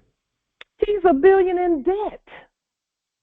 Oh, he is a billionaire, but he's in debt. He's a billionaire debtor. In other words, he's got $1 billion in debt that he has to pay. Wow, this is amazing stuff. I appreciate it. I appreciate the answer. Yeah. Those are debt notes that he's been dealing in. It's crazy. Yeah. It is. But you know who openly states that he knows that it's debt he's dealing with is Robert Kiyosaki, the subject in the Office of Yes, Investor. Yeah. He will tell you that it's $160 million in debt. Yeah. The rest of them just don't want. They just assume everybody knows that it's debt. Well, it is indicated on the notes. Yeah. Yeah, it is on there, isn't it? Wow. Why didn't we not know that, in the previous era? Let me put this in all capital letters. First of all, it's called a dollar bill. If it's a bill, that means somebody got to pay it. Amen. It ain't me. Okay, but it says right on there, oops, let me see. Go back. It says right here on the thing, this note is legal tender for all debts. That means it's a debt note. It can only pay debts. It can't pay credits. Unless it's, and here's the thing, unless we have taken dominion over the debt. And that's, again, all of that. Lien, levy, and bond is that process. That's how you do a reversion of estate on debt. But see, me personally, I did not will to have debt going even through any of that because of what we're doing with our trust and with our saltwater minerals and things of that nature. We're already fully banking sovereign. So any of that other stuff, they can have it. They can deal with it. But again, even then, it's still not fiat because they couldn't go into anywhere and get fiat for it. You cannot cash that at a bank, at quote unquote at a bank. Islam. You can't. Islam. And also, as you probably know, on their UCC filing, the Federal Reserve is listed as the debtor, and the Water and Power Alliance, I think, is on there, and also the United States Defense Department is listed on there. So it tells you that they're debtors, that they're the debtor, and then the creditor is listed as those, citizens who have the EIN number, Social Security number. They're the collateral. They're the collateral for all the felonious notes or loans. I saw that lien, and somebody published that lien, and I grabbed a copy of it somewhere. I got it in my documentation somewhere. Right. Yeah. And but it doesn't say who the creditor is. The real creditor. Not the real one. Would be us. Of course. Of course. Point of interest?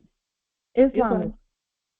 I just wanted to, in regards to what was just stated about the Federal Reserve, I just saw an article about them pulling themselves away from the Treasury. They pulled themselves away from the United Nations. So, in other words, they're pretty much shut down.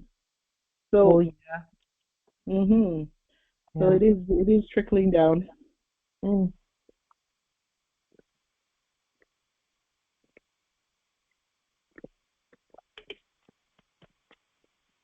Well, we said no capitalization. And that's all the Fed, the quote unquote Fed, the actors in the office of the Fed, that's all they were. Was the capitalization mechanism. That's where all the capitalized things came from. Was that. Because why would you even need that if you have a treasury? You wouldn't. Unless they were handing out contracts only in all capital letters and black ink. But we said no. And I'm so glad you brought that up.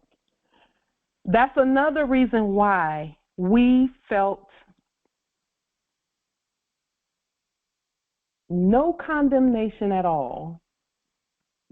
And we felt confident when we endorsed this instrument. Because it's not governed, quote unquote, by actors pretending to be a Federal Reserve anymore. There are no third-party interlopers there. So now it's just an instrument that we govern, of course. We're the creditor and we are the lien holder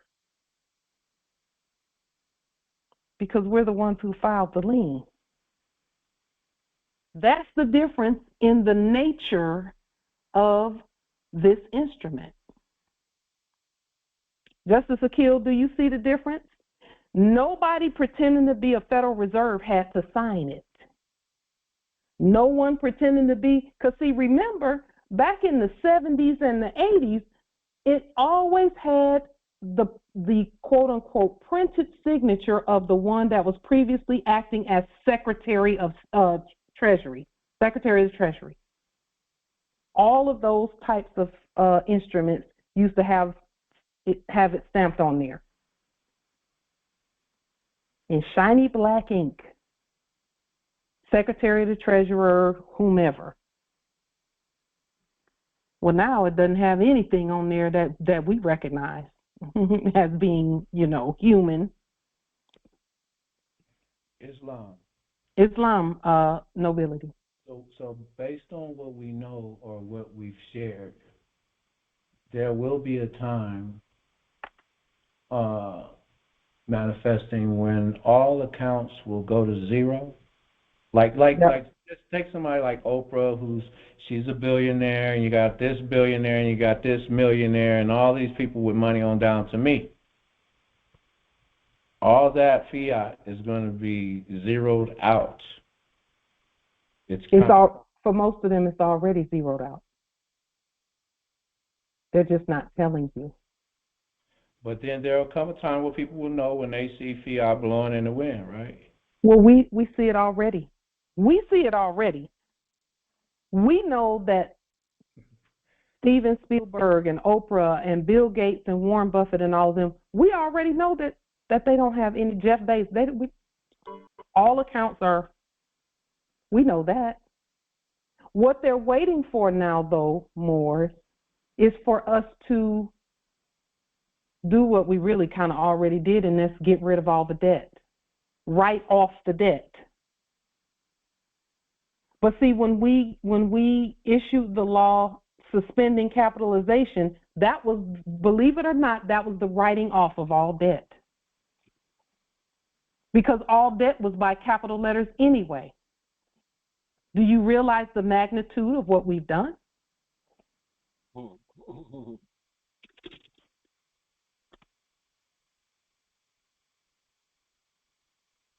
Islam? Yes. Islam. I would think that it further solidifies that all contracts made in fiat currency, so-called currency, are null and void. And void ab initio. Yes. We affirm, Empress. Yes. And that's based on what we said, what we stated and put on the public record. That did away with all the debt. Now all we have to do, Morris, is say that when we see these things come through. But listen, this is the point of this, is that we can pick and choose which instruments we will to utilize and how we will to utilize them and whatever else. We can pick and choose how to do that.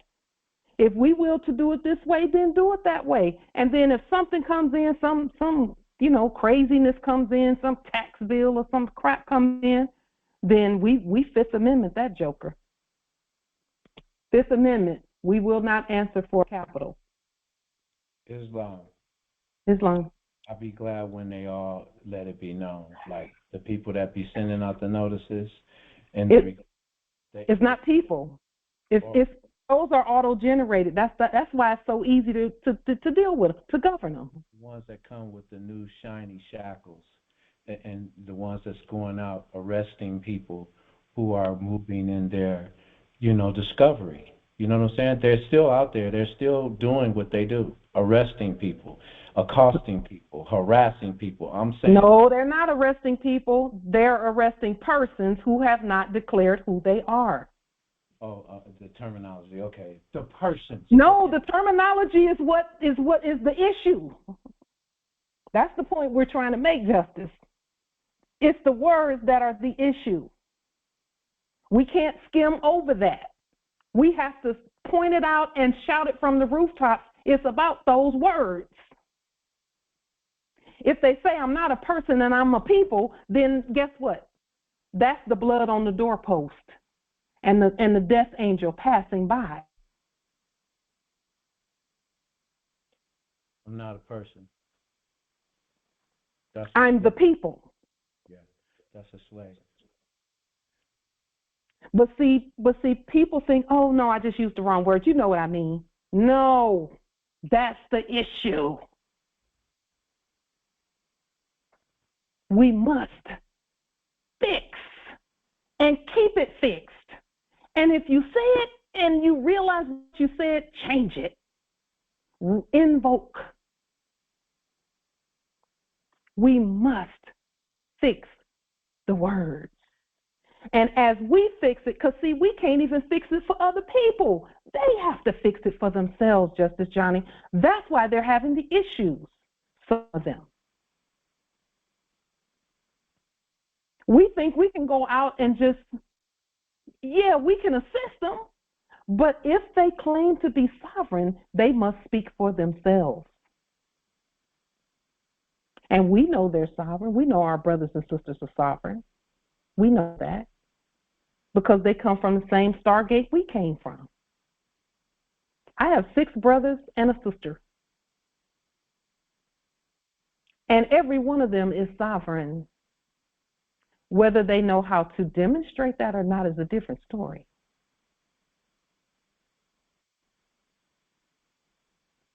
And it's all about the words. We're not Negro, Black, colored, African American. No, I'm not going to let that slide under the rug and let somebody say that and me not correct them.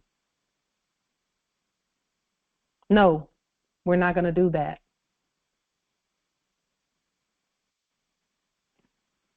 We're going to put that thing right where it's supposed to be. Every time. And yes, we don't mind interrupting people to fix it before they get too far gone off into a rabbit hole that turns out to be a cemetery for them, not us. I still would like to see the Philistine's head cut off. That'll be a lot of understanding. The way you'll see it is when you do it. Cut his head off? Yes. Do you know what decapitation really is? It's stopping them from using capital letters. That's what capitation is. Because see, when you're using capital letters like that, when you're accepting someone else's person, let me put it that way, because the letters in and of themselves are not a bad thing when they're properly stated. That's what the fiduciary document is all about. We're not scared of capital letters at all. That was our point in this. It's that we're not using their fraudulent third-party interloper capital letters. We got this. Anything coming, we got it. That we will, as we intend. That's the difference, is that the only living signature on that instrument right there was mine and my consort's, but mine as the head.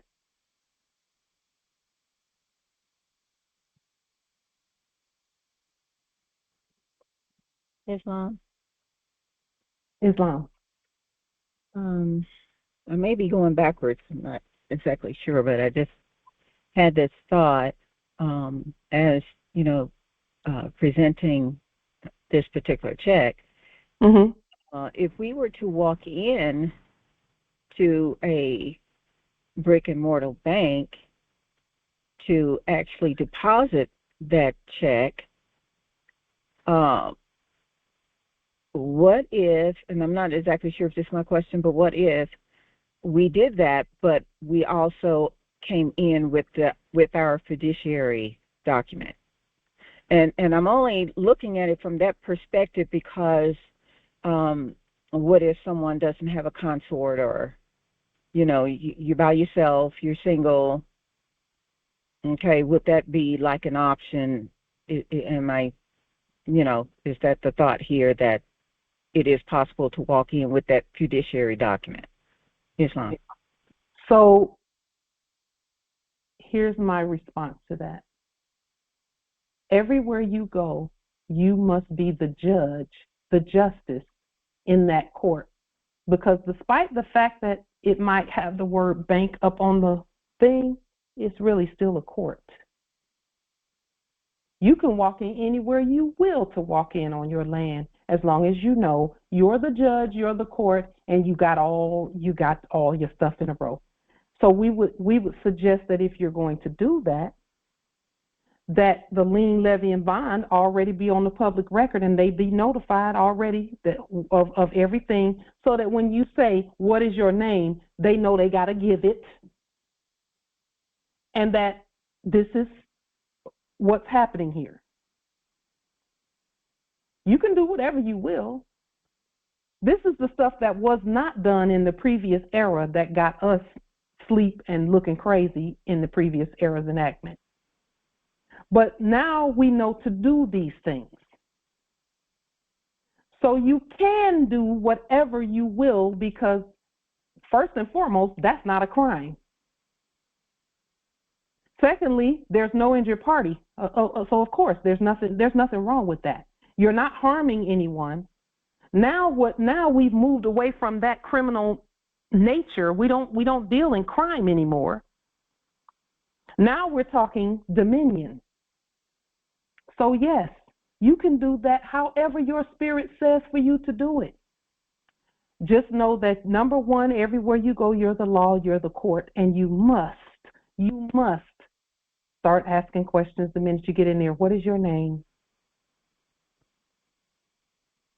And just know that, okay, I'm asking the questions here. Let me ask you this question, and then do the presentment.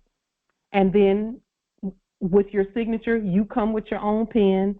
You know it's blue or red, and you're signing with all rights perfected or reserved, or however you sign, however the Spirit has led you to do so, and all of that. Just know that your documentation is on the public record. Oh, absolutely, yes, Empress. We were supposed to be doing this the whole time.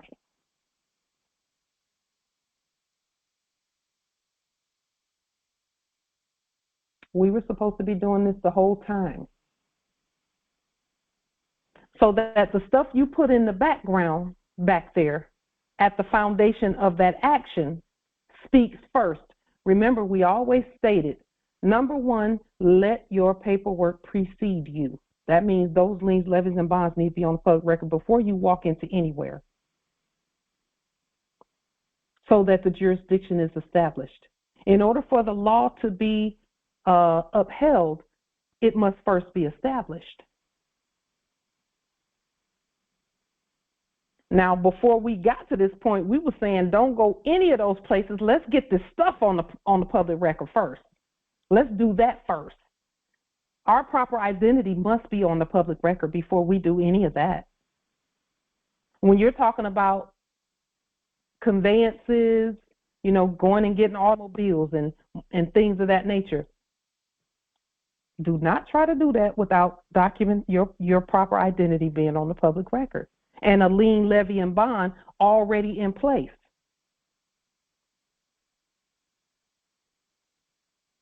That's why we were stating what we were stating before, is don't contract with anybody, but so that you will know that you're contracting with your own system, not a third-party interloper. And then what did we do? We said put these processes, know these processes, put them on the public record, get to know them very well, and then learn the court action language. That's what we said. That's the process. For anything, see, we can have and do and be at our will because this is our land. We've removed the third-party interlopers. Now we know we're talking to a system. But see, Empress Imani, you have to know that they're subject to you also, and that's another. They're no longer third-party interlopers, they're subjects. See, with the lien, levy, and bond, you also changed who they are. We stated who we really are. We're not Negro, Black, Colored, and African American. We're the sovereigns on the land. We're the government. We're the law. And when we did that, we also changed and revealed who they really are. No, they're not the president of the bank. They're subjects in the office thereof.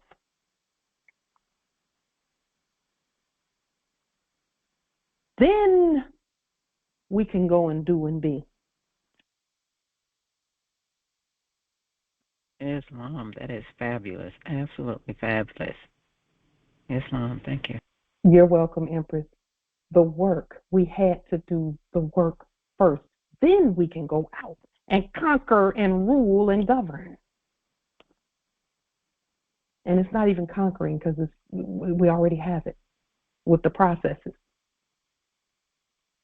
That way you're not at war with your own office when you go places.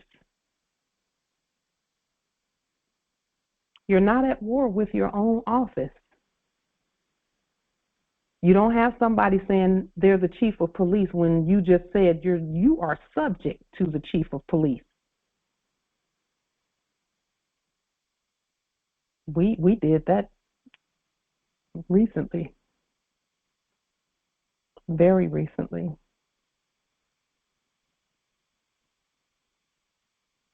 And we recorded it. And at some point we'll share that recording.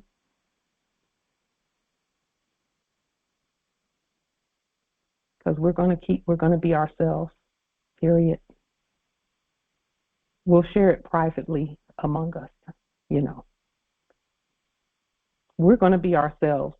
For us, we don't feel we have. There's no option, no other option. There's no other option. Why would we be somebody else on our own land? And let me say this, Morris. The part of this whole matrix or process that said, when you get to this point right here, all the access to the estate opens up to you. But you got to work your way up to this point right here. We're through that door. We're through that door. All we have to do is keep demonstrating. Removing third-party interlopers was really that point.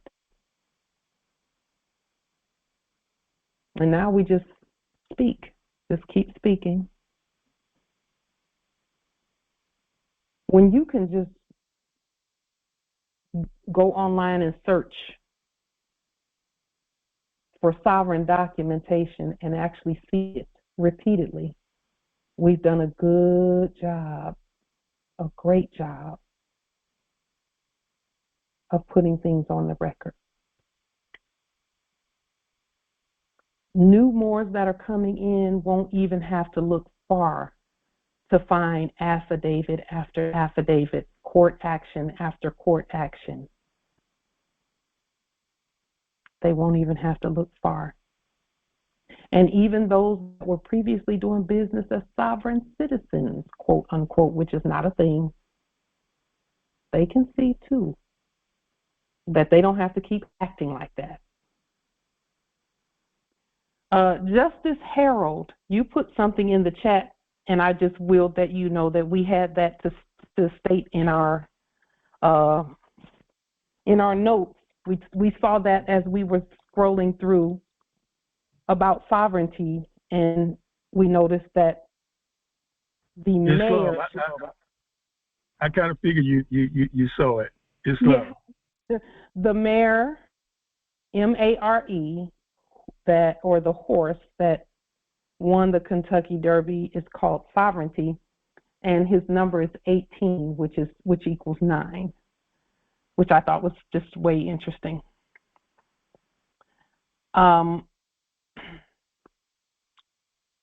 Now, let me say this about, yes, the difference between this check and, let's say, a summons to appear in a fake court or a fake warrant. Let me tell you the difference between them. The difference is, well, there's really no difference between them except that we're the court and we're the bank. So we have to speak to both of them from our status.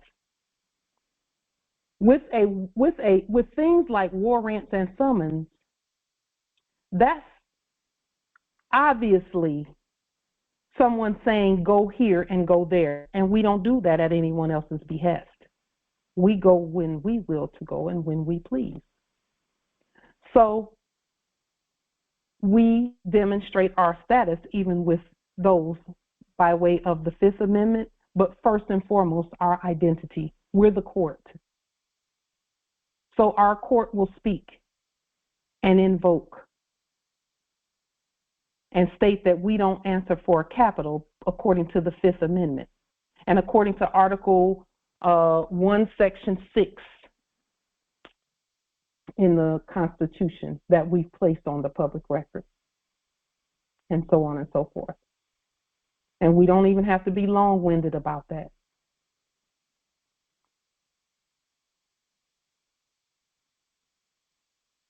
So we can accept where we will, we can take what we will, and we can rebut what we will.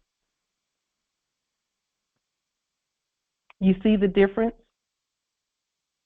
This is what our ancestors were doing initially, is they were taking the good, and then any of that fraud, they were like, we're the court, who are you? Because see, even with this, I'm the bank, so I have the authority to cancel it, not cancel it, send it, do whatever.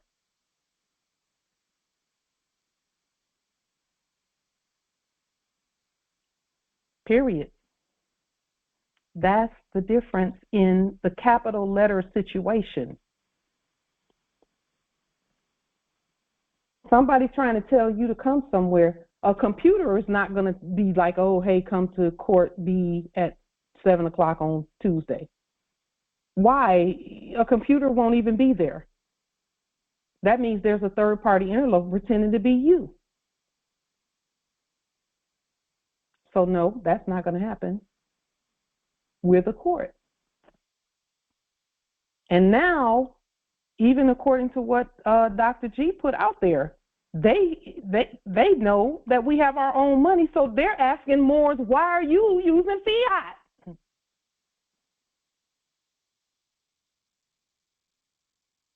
And to me, that's not backwards, that's forward. That's the way it should be. They should be saying, what you doing with that? You're sovereign. You're the gods and the lords of this land.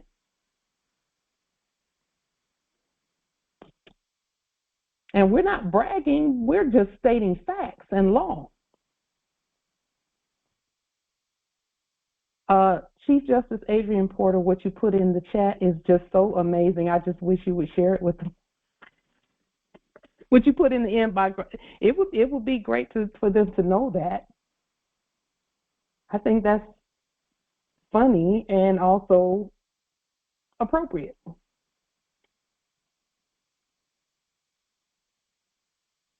So with that being stated,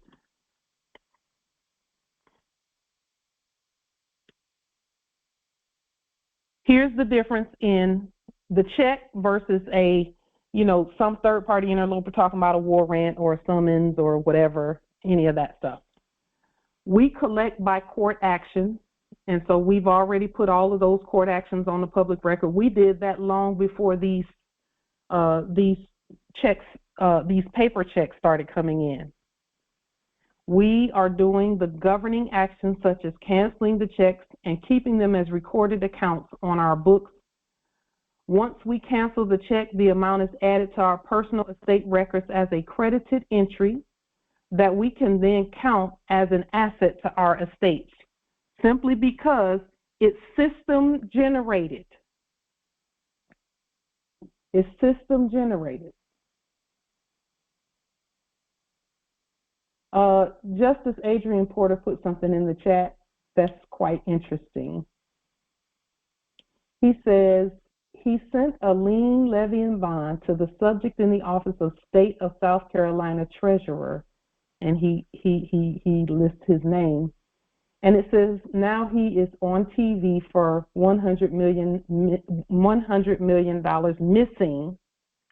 And then he asks, is this the sunset law publicly? Yes. The answer is yes.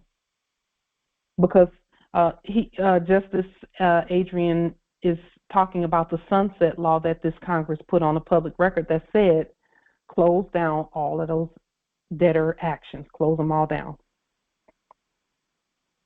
They have to be finished. So we sunsetted all of that. All the acting. The fraud is against the law, but the acting, sunset.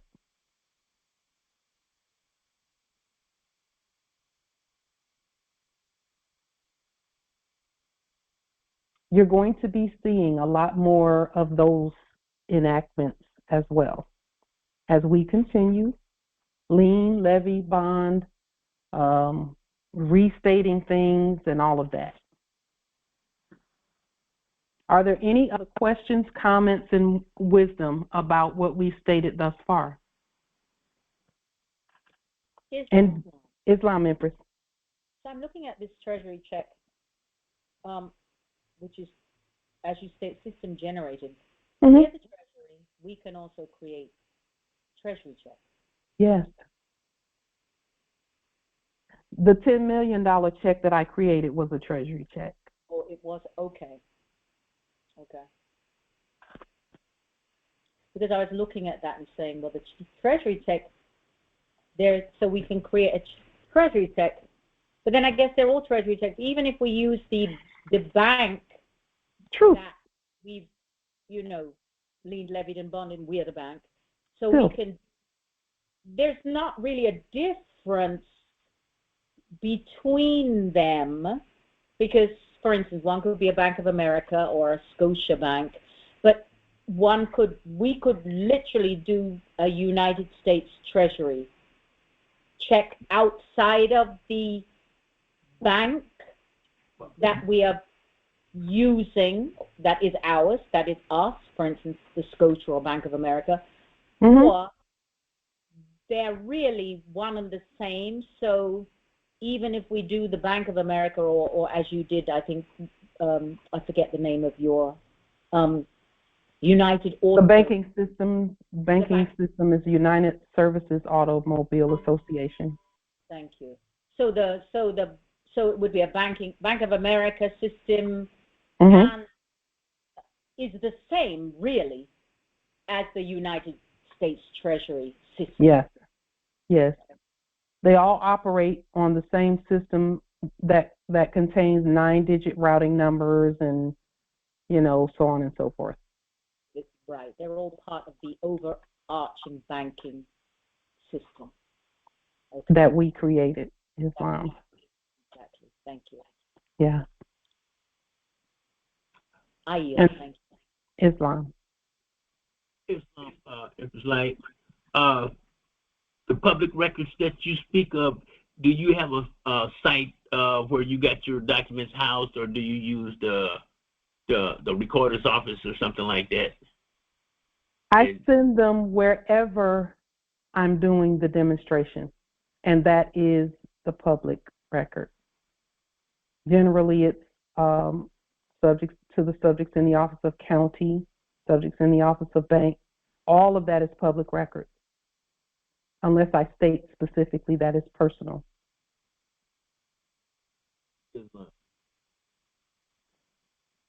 See, you're notifying anyway whenever you send them out. Send them out is public notice. Sending them out is public notice. They don't necessarily have to be uploaded to a website where everything is and you have all of, that's great for those who do that. I've chosen not to take the time to maintain a specific website because it would take away too much time from actual governing for me. For others, it's great that they do that. But our public notices, I usually, and sometimes if you look back at YouTube, some of the videos, I usually put my documents out in the videos. or underneath, you've seen the links under our videos on YouTube. That's not even half the documents that we've actually sent out notification and all of that. There's just not enough room and time to have one specific place for that. But yeah. And the public record has them, though. The actual public record has everything. Just like you see how they tamper with some of your videos, and then they make fun of your videos, and they tamper with stuff. They remove stuff anyway, so yeah. But Justice Sheriff, does that change what was done, though? Actually, no. We think that's hilarious, and we don't give permission for that to be the case. So, Islam. we've not seen any tampering with the videos. We've not seen any, and then we know that some people make what we do an outlet for them. You know, they make videos and things of that nature. Whatever. If we were just sitting at home doing nothing, then they probably wouldn't be doing that. I don't know. Islam. Yeah. Thank you. And just know that when they make videos about us, it's about all of us. I know. They got one of me too. Of course. That's because you didn't put your foot in somebody's behind and took some sandwiches and stuff. In a person's behind, not a people. Right. Yeah. It's all good. We're okay Empress with Line? all that. Islam, Empress. Islam. Yes, I have a question here regarding of the Office of the Treasurer with regard of the UCC1 financial statement. Mm-hmm. Where is it? I need to know where I need to send that particular document after I restate it. You will to know where to send the Universal Commercial Code document that you're creating. Yeah, the financial statement. What is your intention? And that will assist us in telling you. Are you saying where to send it in terms of notifying the subjects in the Office of Treasury? That's correct. That address would be.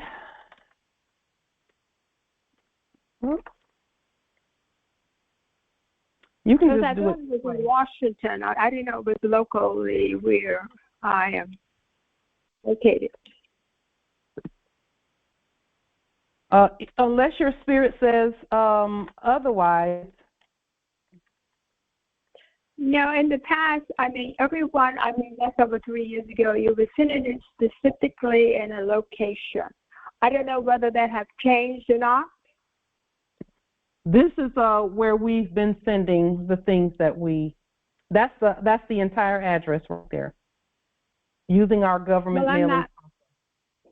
I'm not on video. I'm on the phone, actually. So on the top line it says Treasury.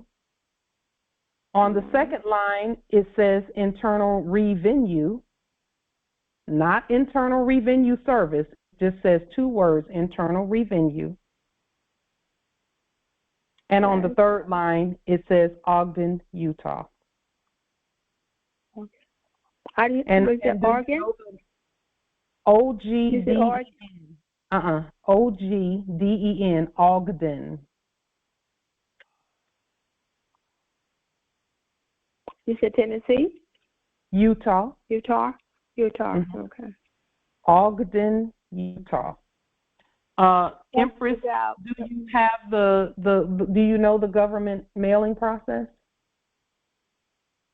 If I not, know you have to restate it, but like I said, it has changed. I'm not familiar with it because I never have sent that particular UCC one to anyone. I knew I heard about it, and I saw the document. I knew I have to restate it. But actually, the wording per se, because I know there's quite a few brackets that they have. And on that, I mean, in terms of Empress, the wording. So you're almost overthinking it. It's a lot simpler than that. You can just download the ones that you see and add your autograph to them if you're having issues, because I know you're probably having issues with wireless and things of that nature. Well, I have I download the one that is on the internet, but in terms of that, as you said, everything has to be restated. The things that we've done are already restated. So if you're looking at a lien that we did or a financing statement that we did, it's already restated. Okay, so I have to go into any of your videos and any other ones that's out there. You can, and that'll assist you in learning the process and remembering how to do the process. Okay, yeah. All right. Oh yeah. You'll have plenty of them to just look at and see how it was done and things of that nature. Okay. Yeah. And thank you for your demonstrations, Empress. Yes, thank you. I'm still in the processing a lot of information that has been on the public record. It's a lot. I'm grateful as well. Yes, Mom. Thank you. Our suggestion is just to keep it simple and stay focused on what it is you intend to accomplish. That's how we've managed to take in so much information and share so much information. Is the whole time we just stayed focused on what are we remedying at this moment. Mm-hmm. Yeah, just stay focused on that, and then if you will to refocus the next day, then refocus the next day. But we just take it one remedy, one solution at a time. Islam, great to hear your voice, Empress Malaka. Yes.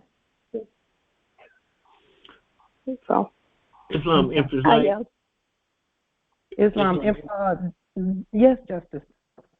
Empress, I have some issue with the Treasury. I had sent them an SS4 in 24, and they sent me an additional form back. They responded to me and asked for additional information regarding my name change, and I sent it to them, and now they claim they lost it. And they said that it seemed to be, my name seemed to be my born name, the same name in the Social Security Administration. And I told them, when I was on the phone with them, I told them that, well, on my Social Security card, it's got my updated name. It's got my appellation on it. I said, so what should I do? Just send it back to them again? You said you spoke to them on the phone? Social Security. Oh, yeah. I mean Treasury. Yes, I did. Yeah, those are not. That's not the real Treasury. They were actually, when they were talking. Okay, so if you say then I was trying to find out what was going on with my information. They wouldn't know. Nobody was responding. Yeah, they don't know. That's because they don't know what's going on with your information. See, Justice Sharif, you tell the system what to do with your information, not the other way around. I told them. No? I told them when I sent it to them. Okay. I told them, but I never responded to it. I mean, nobody never responded to it. So I wasn't hearing anything. So they're doing what we told them to do. We told them that they are to be quiet when it comes to sovereign issues because we already have the answers to our own issues. And we're not talking to them, we're talking to a system. Right. So if you're talking to them and they say they don't know, all they're doing is saying the Moors told us to stay out of their business and we're going to do exactly what they told us. Well, what am I supposed to do? And I sent information to the system, and the system wasn't responding. The system is going to only do what you say. The system is not going to say, hey, how am I supposed to do this? No, the system is going to do what you tell it. When you give the system competent instructions, it's going to do it. So what is it that you will to accomplish? What are you trying to do? I sent the SS4 to get an EIN for a bank account. Okay. Did you know that, let me just ask you a couple of questions. Have you ever had an EIN? I've never had one. I don't know anything about the Treasury, and I was just going on what I've been listening to and hearing from the various groups. The various groups. Here, okay. Yeah. All right. So, did you know that you can use your social as an employer identification number? Yeah, I pretty much figured that out. Yeah. Okay. So, whatever it is that is your goal, I would encourage you, and again, we can't tell you what to do, but I would encourage and suggest that you start with use that sequence of numbers restated as your employer identification number to demonstrate whatever it is you're going to demonstrate. The only difference between a security number and an employer identification number is the place where they put the space. So with an employer identification number, after the first 2 digits, there's a space, and usually they in the previous era, they would put a minus sign there. But there's a space, and then the other 7 numbers. So that is how you would write your security number, is the first 2 numbers, a space, and then the next 7 numbers. That will let the system know that it's being used as an employer identification number instead of a social or a state security number for us. And then at the highest level, it's a sovereign security number. Just depends on which level you're operating at that particular time. Okay. Okay? All right. Thank you. You're welcome. That way, you're proceeding with your demonstrations without having to wait. Because that previous system is not going to be issuing anything from it because it's not a real system. So it's doing what we told it to do. Either we want them to be quiet or we want them to be quiet. They're going to be quiet. Okay. All right. Thank you. Islam. But where there's a will, Justice Sharif, there's a way. Where there's a will, there's a way. And guess what? We have all the tools already. We just have to know that we have them and know how to use them. That's it. And we can find that out by continuing to talk to each other in these venues. See, now you got your EIN and you can move forward with whatever it is that you were demonstrating. Okay. Yeah. Okay. Islam. Thank you. Islam. You're welcome. You're welcome. You're welcome. And Justice Sharif, I'm thankful for your demonstrations that you do. Thank you for continuing to be yourself on your own land. Islam. Islam. Islam. Are there any other questions, comments, wisdom from this amazing Congress? Do we see the difference between capitulating and not capitulating? Islam. See, we can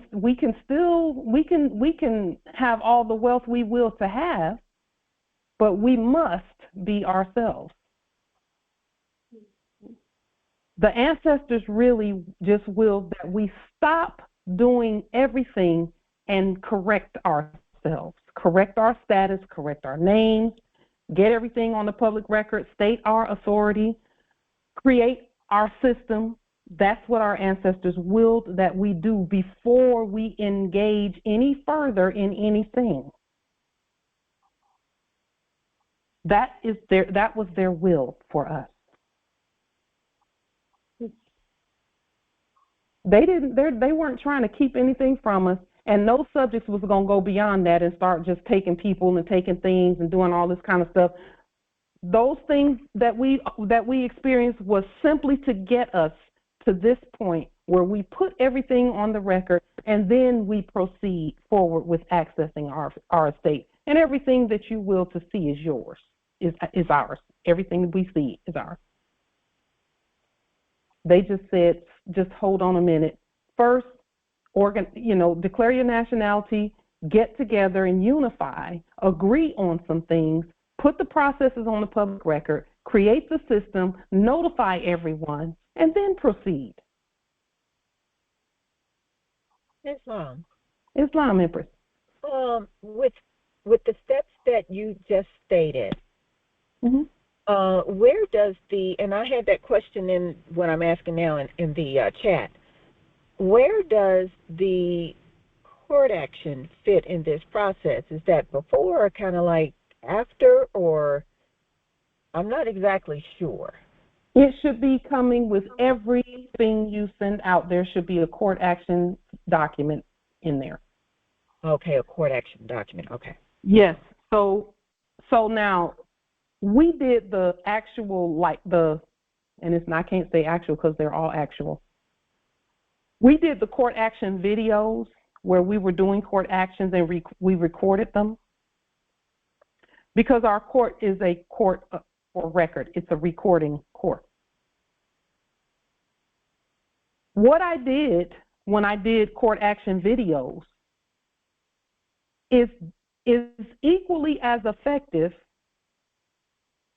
when I put it on a document, on an affidavit, at the top of our affidavits, like up here. This court action language right here,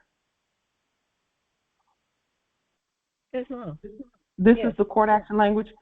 That is your court speaking.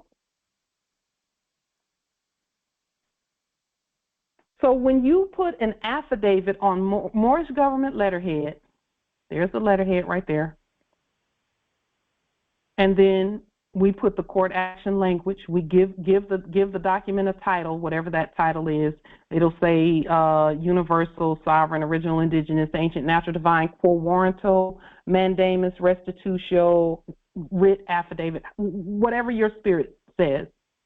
And then you put the court action language, and then you begin to state your will. You identify parties. You do all of those things. You issue the remedy, and then there is no documentation that goes out for me when I'm speaking to any offices that doesn't have that with it. Yes, ma'am. Thinking about it, I recall you stating that early on that whenever we send out any document, that the court language, the court action language, needs to be at the top or first, which of course is after the heading.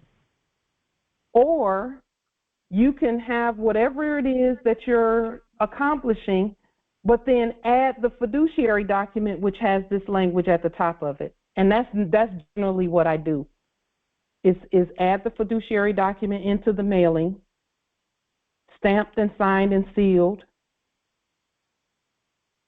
and then I put whatever else with it and send it out. Because in many cases, I'm sending out nationalized documents that are coming from an office. You know, that office could be the chief for the bank, or it could be the chief for the an automobile place, or whatever. But I add the fiduciary document, which has this language at the top.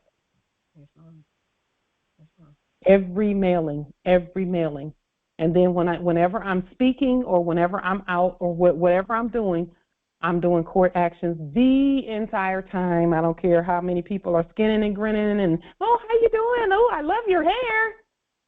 What is your name?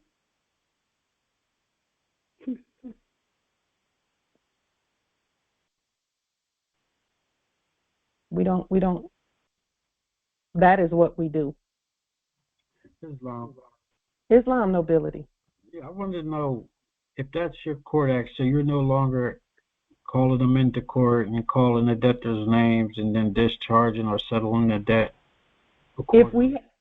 If we have to, no, we're still doing that. We're still doing everything that we were doing previously. I don't have to do it nearly as often because we've covered so much ground in the last 7 years. And whenever we said agents, principals, heirs, assigns, and any derivatives thereof, we were just knocking them out the box all over the place because they were all connected in one way or another. But whenever the Spirit says lien, levy, and bond from the very beginning, and call them into court, we do that too. So do you do a quo warranto, the averment of jurisdiction, where you send that first, like kind of like notify them that there'll be a lien and that they would have to produce their delegation of authority and things of that nature? I don't do that, and the reason I don't do that is because if I don't give them a delegation of authority, I already know they don't have one. And I'm not giving anyone a delegation of authority ever. Mm-hmm. So you just, from the gate, just send the lien?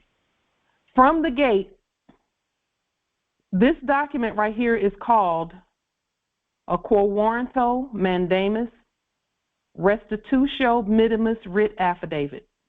There it is right there on the screen. So the purpose of a quo warranto is to show that you have authority to do what you're doing. That's what a quo warranto is.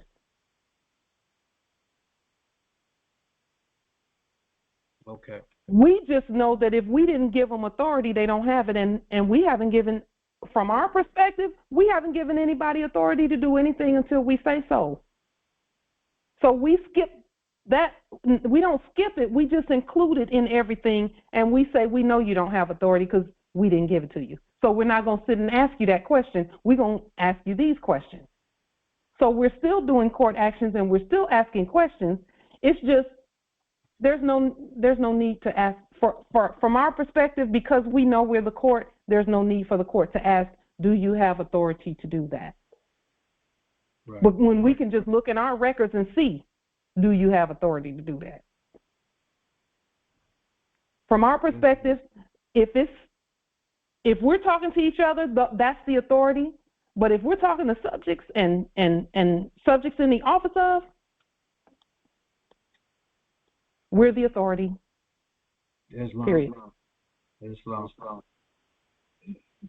Now, we wouldn't discourage anyone from doing those three processes that we were taught when we first, because we did them. When we first nationalized, they said first send a quo warranto, then send an averment of jurisdiction, and then a default judgment.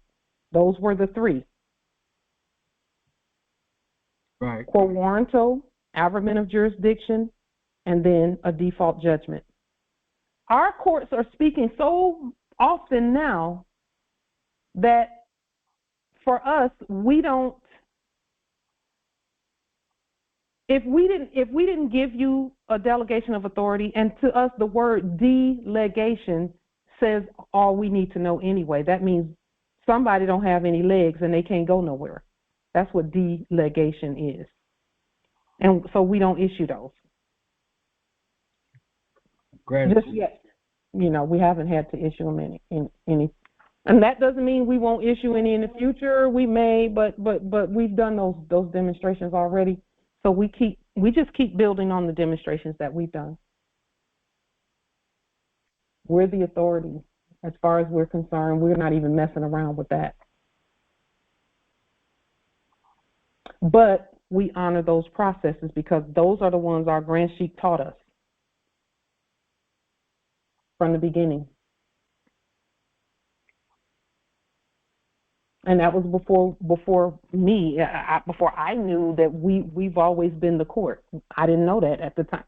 I'm like, but now I know. Islam Empress.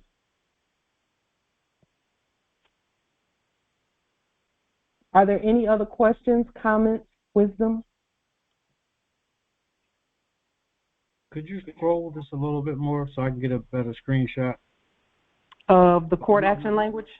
No, go back up a little. Right. No, bring it down somewhere.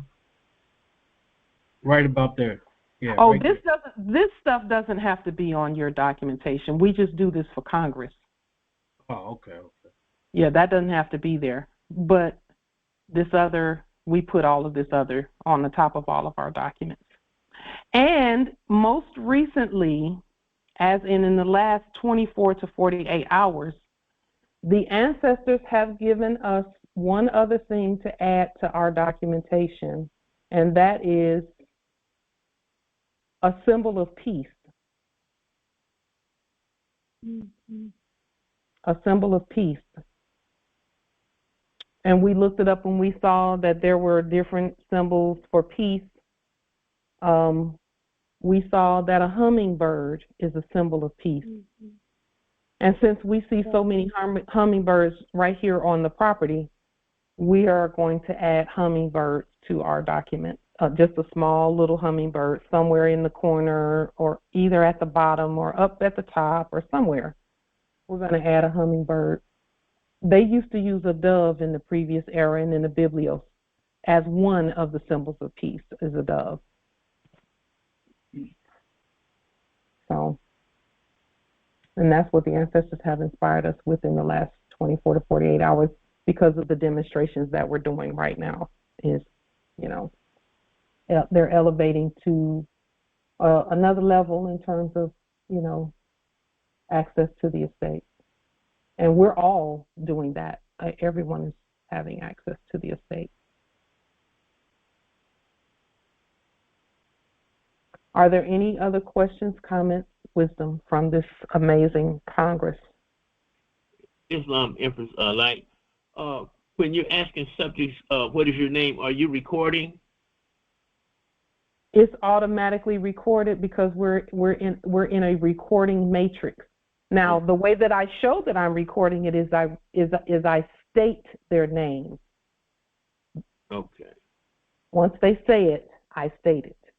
That means bring it into the proper jurisdiction. Okay. But what if you're outside or something and you're That's how I do it. I state it. Oh, okay. So if they say my name is Chris, I say Chris. And then I proceed. Islam. And generally I'll just say, Chris, I am light. And then I speak. They have a name. We are who we are. We don't have a name. We are who our sovereign mothers stated and crowned us to be. So I don't say my name is Pauline. I say I am Pauline, or I am light. Islam. Islam. Yeah. Islam. Empress Light. Now, I know this question might be redundant, but from what you just expressed and stated. Mm-hmm. So, is there a particular reason why we do not say name? Yes. Because property has names, pets have names, objects have names, the living gods are. We are the I am.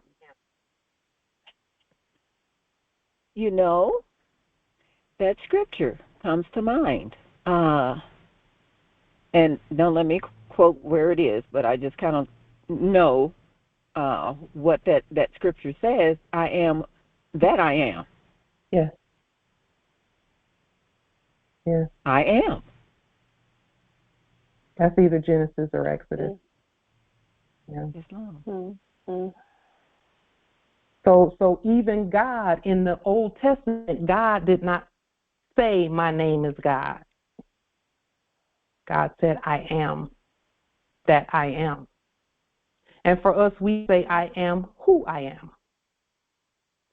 But this is the crazy part about that, is in the New Testament, Jesus is, quote unquote, let me be careful how I say this. It is said that Jesus is the name of every name. It's a name. Islam, I remember that scripture also. Yes, Islam. It's in the New Testament. Sure. Jesus, the name above every name. That means that's not a God. But that's a name.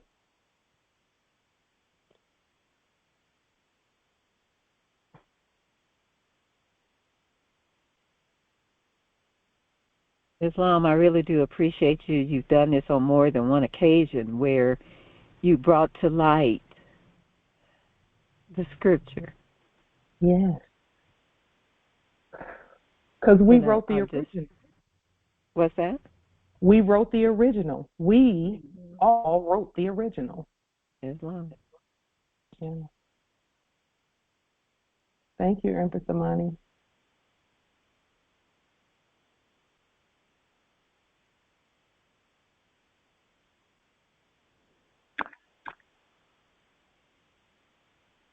And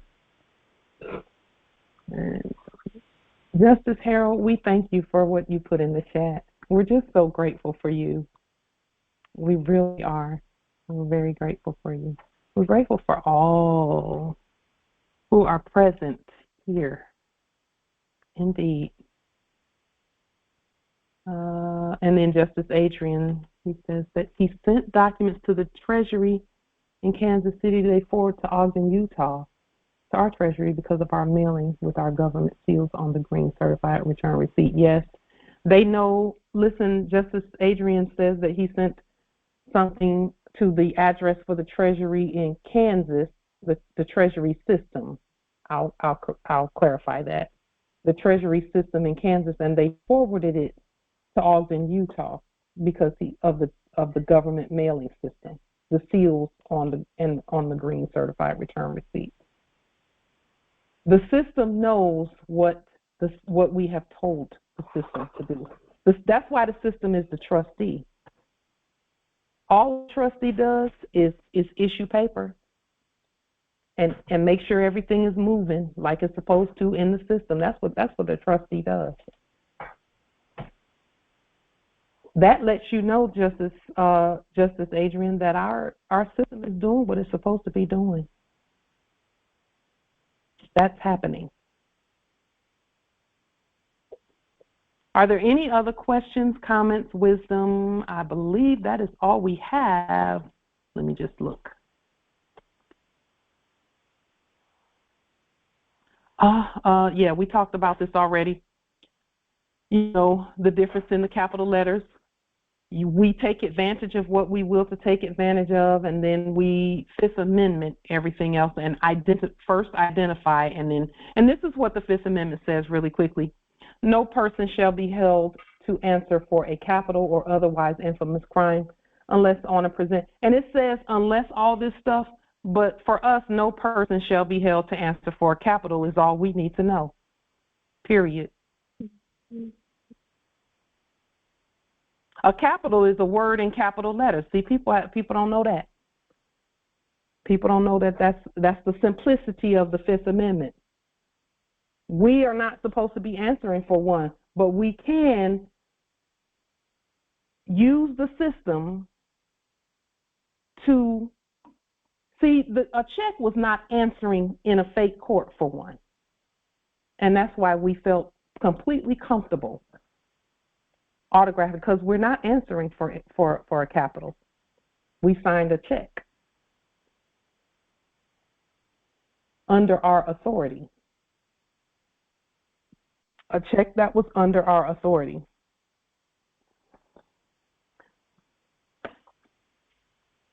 There's only one Pauline Denise Ritchie Moore, and I own that one. There's not two or three or some created over here by somebody else and some created over here. Only one. That's why we always say, you know, Pauline Ritchie, or you can state the names that you own and you say that's the one and only right there. People thought that was an ego statement, but it was actually a jurisdictional statement. Islam. And we don't even, when you don't answer for a capital, everything called crime goes out the window. There's no such thing as a crime if you don't answer for a capital. Capitalization was misused by foreigners and frauds to invoke criminal law, quote unquote, and it wasn't even real law because there's no such thing. Without the all caps, there's no crime, there's no criminals, there's none of that. without the all capitalized, fraudulent, fake from someone else. That's why we say there's only one Pauline Denise Ritchie, and I created her. And the same thing goes for you and the all cap. That's what the fiduciary document states, is we create, and we don't create criminals. Islam.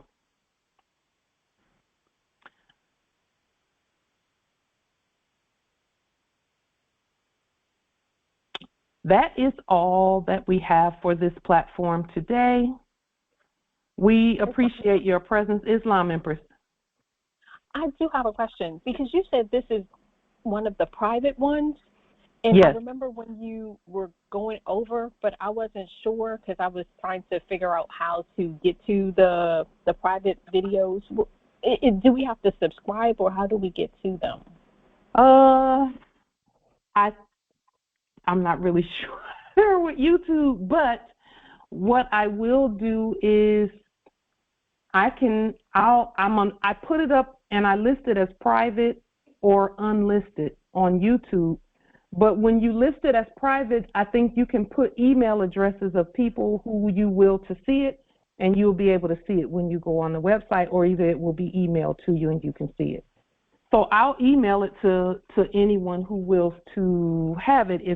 Let me just get your email address right now. If you want to just put it in the chat, or I'll send it to you as well. Okay, yes, if you'll send it. Where's my pen? Oh, you know what I'll do?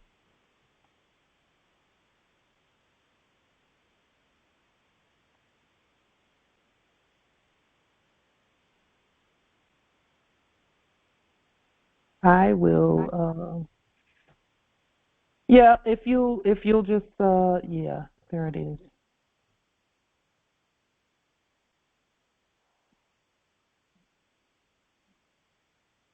Thank you. If you'll just put it in the chat, I'll email this video to you, or email a link for you to be able to see it.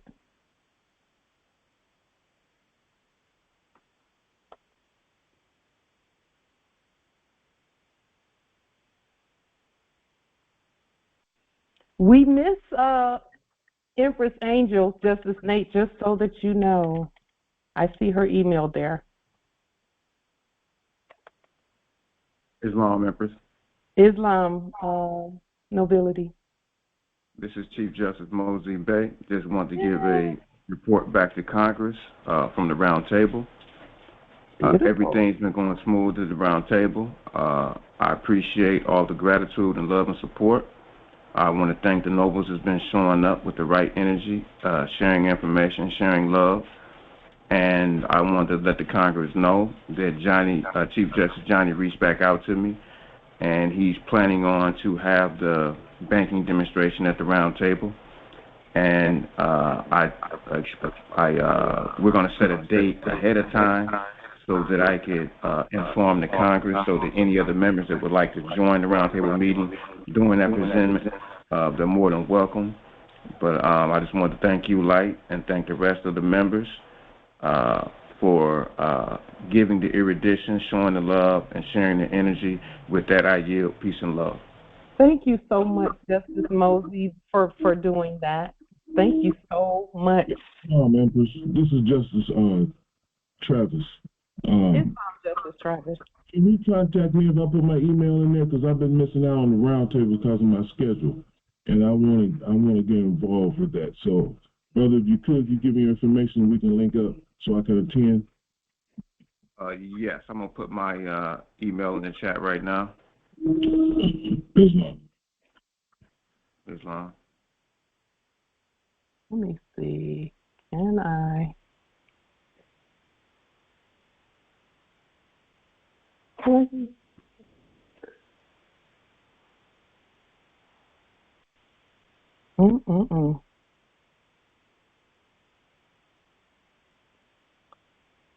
Okay, this chat want to be. Okay, so with that being stated, I have nothing further for this Congress for today. If this Congress has nothing further, we will adjourn at this time. Gratitude makes Okay. yeah, Islam. More peace and love. Peace and love.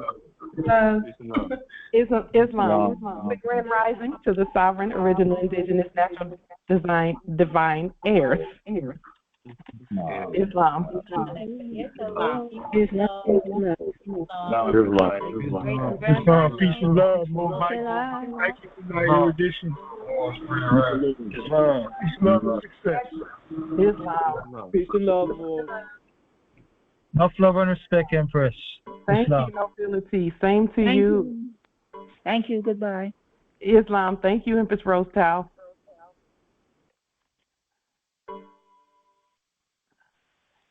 Islam.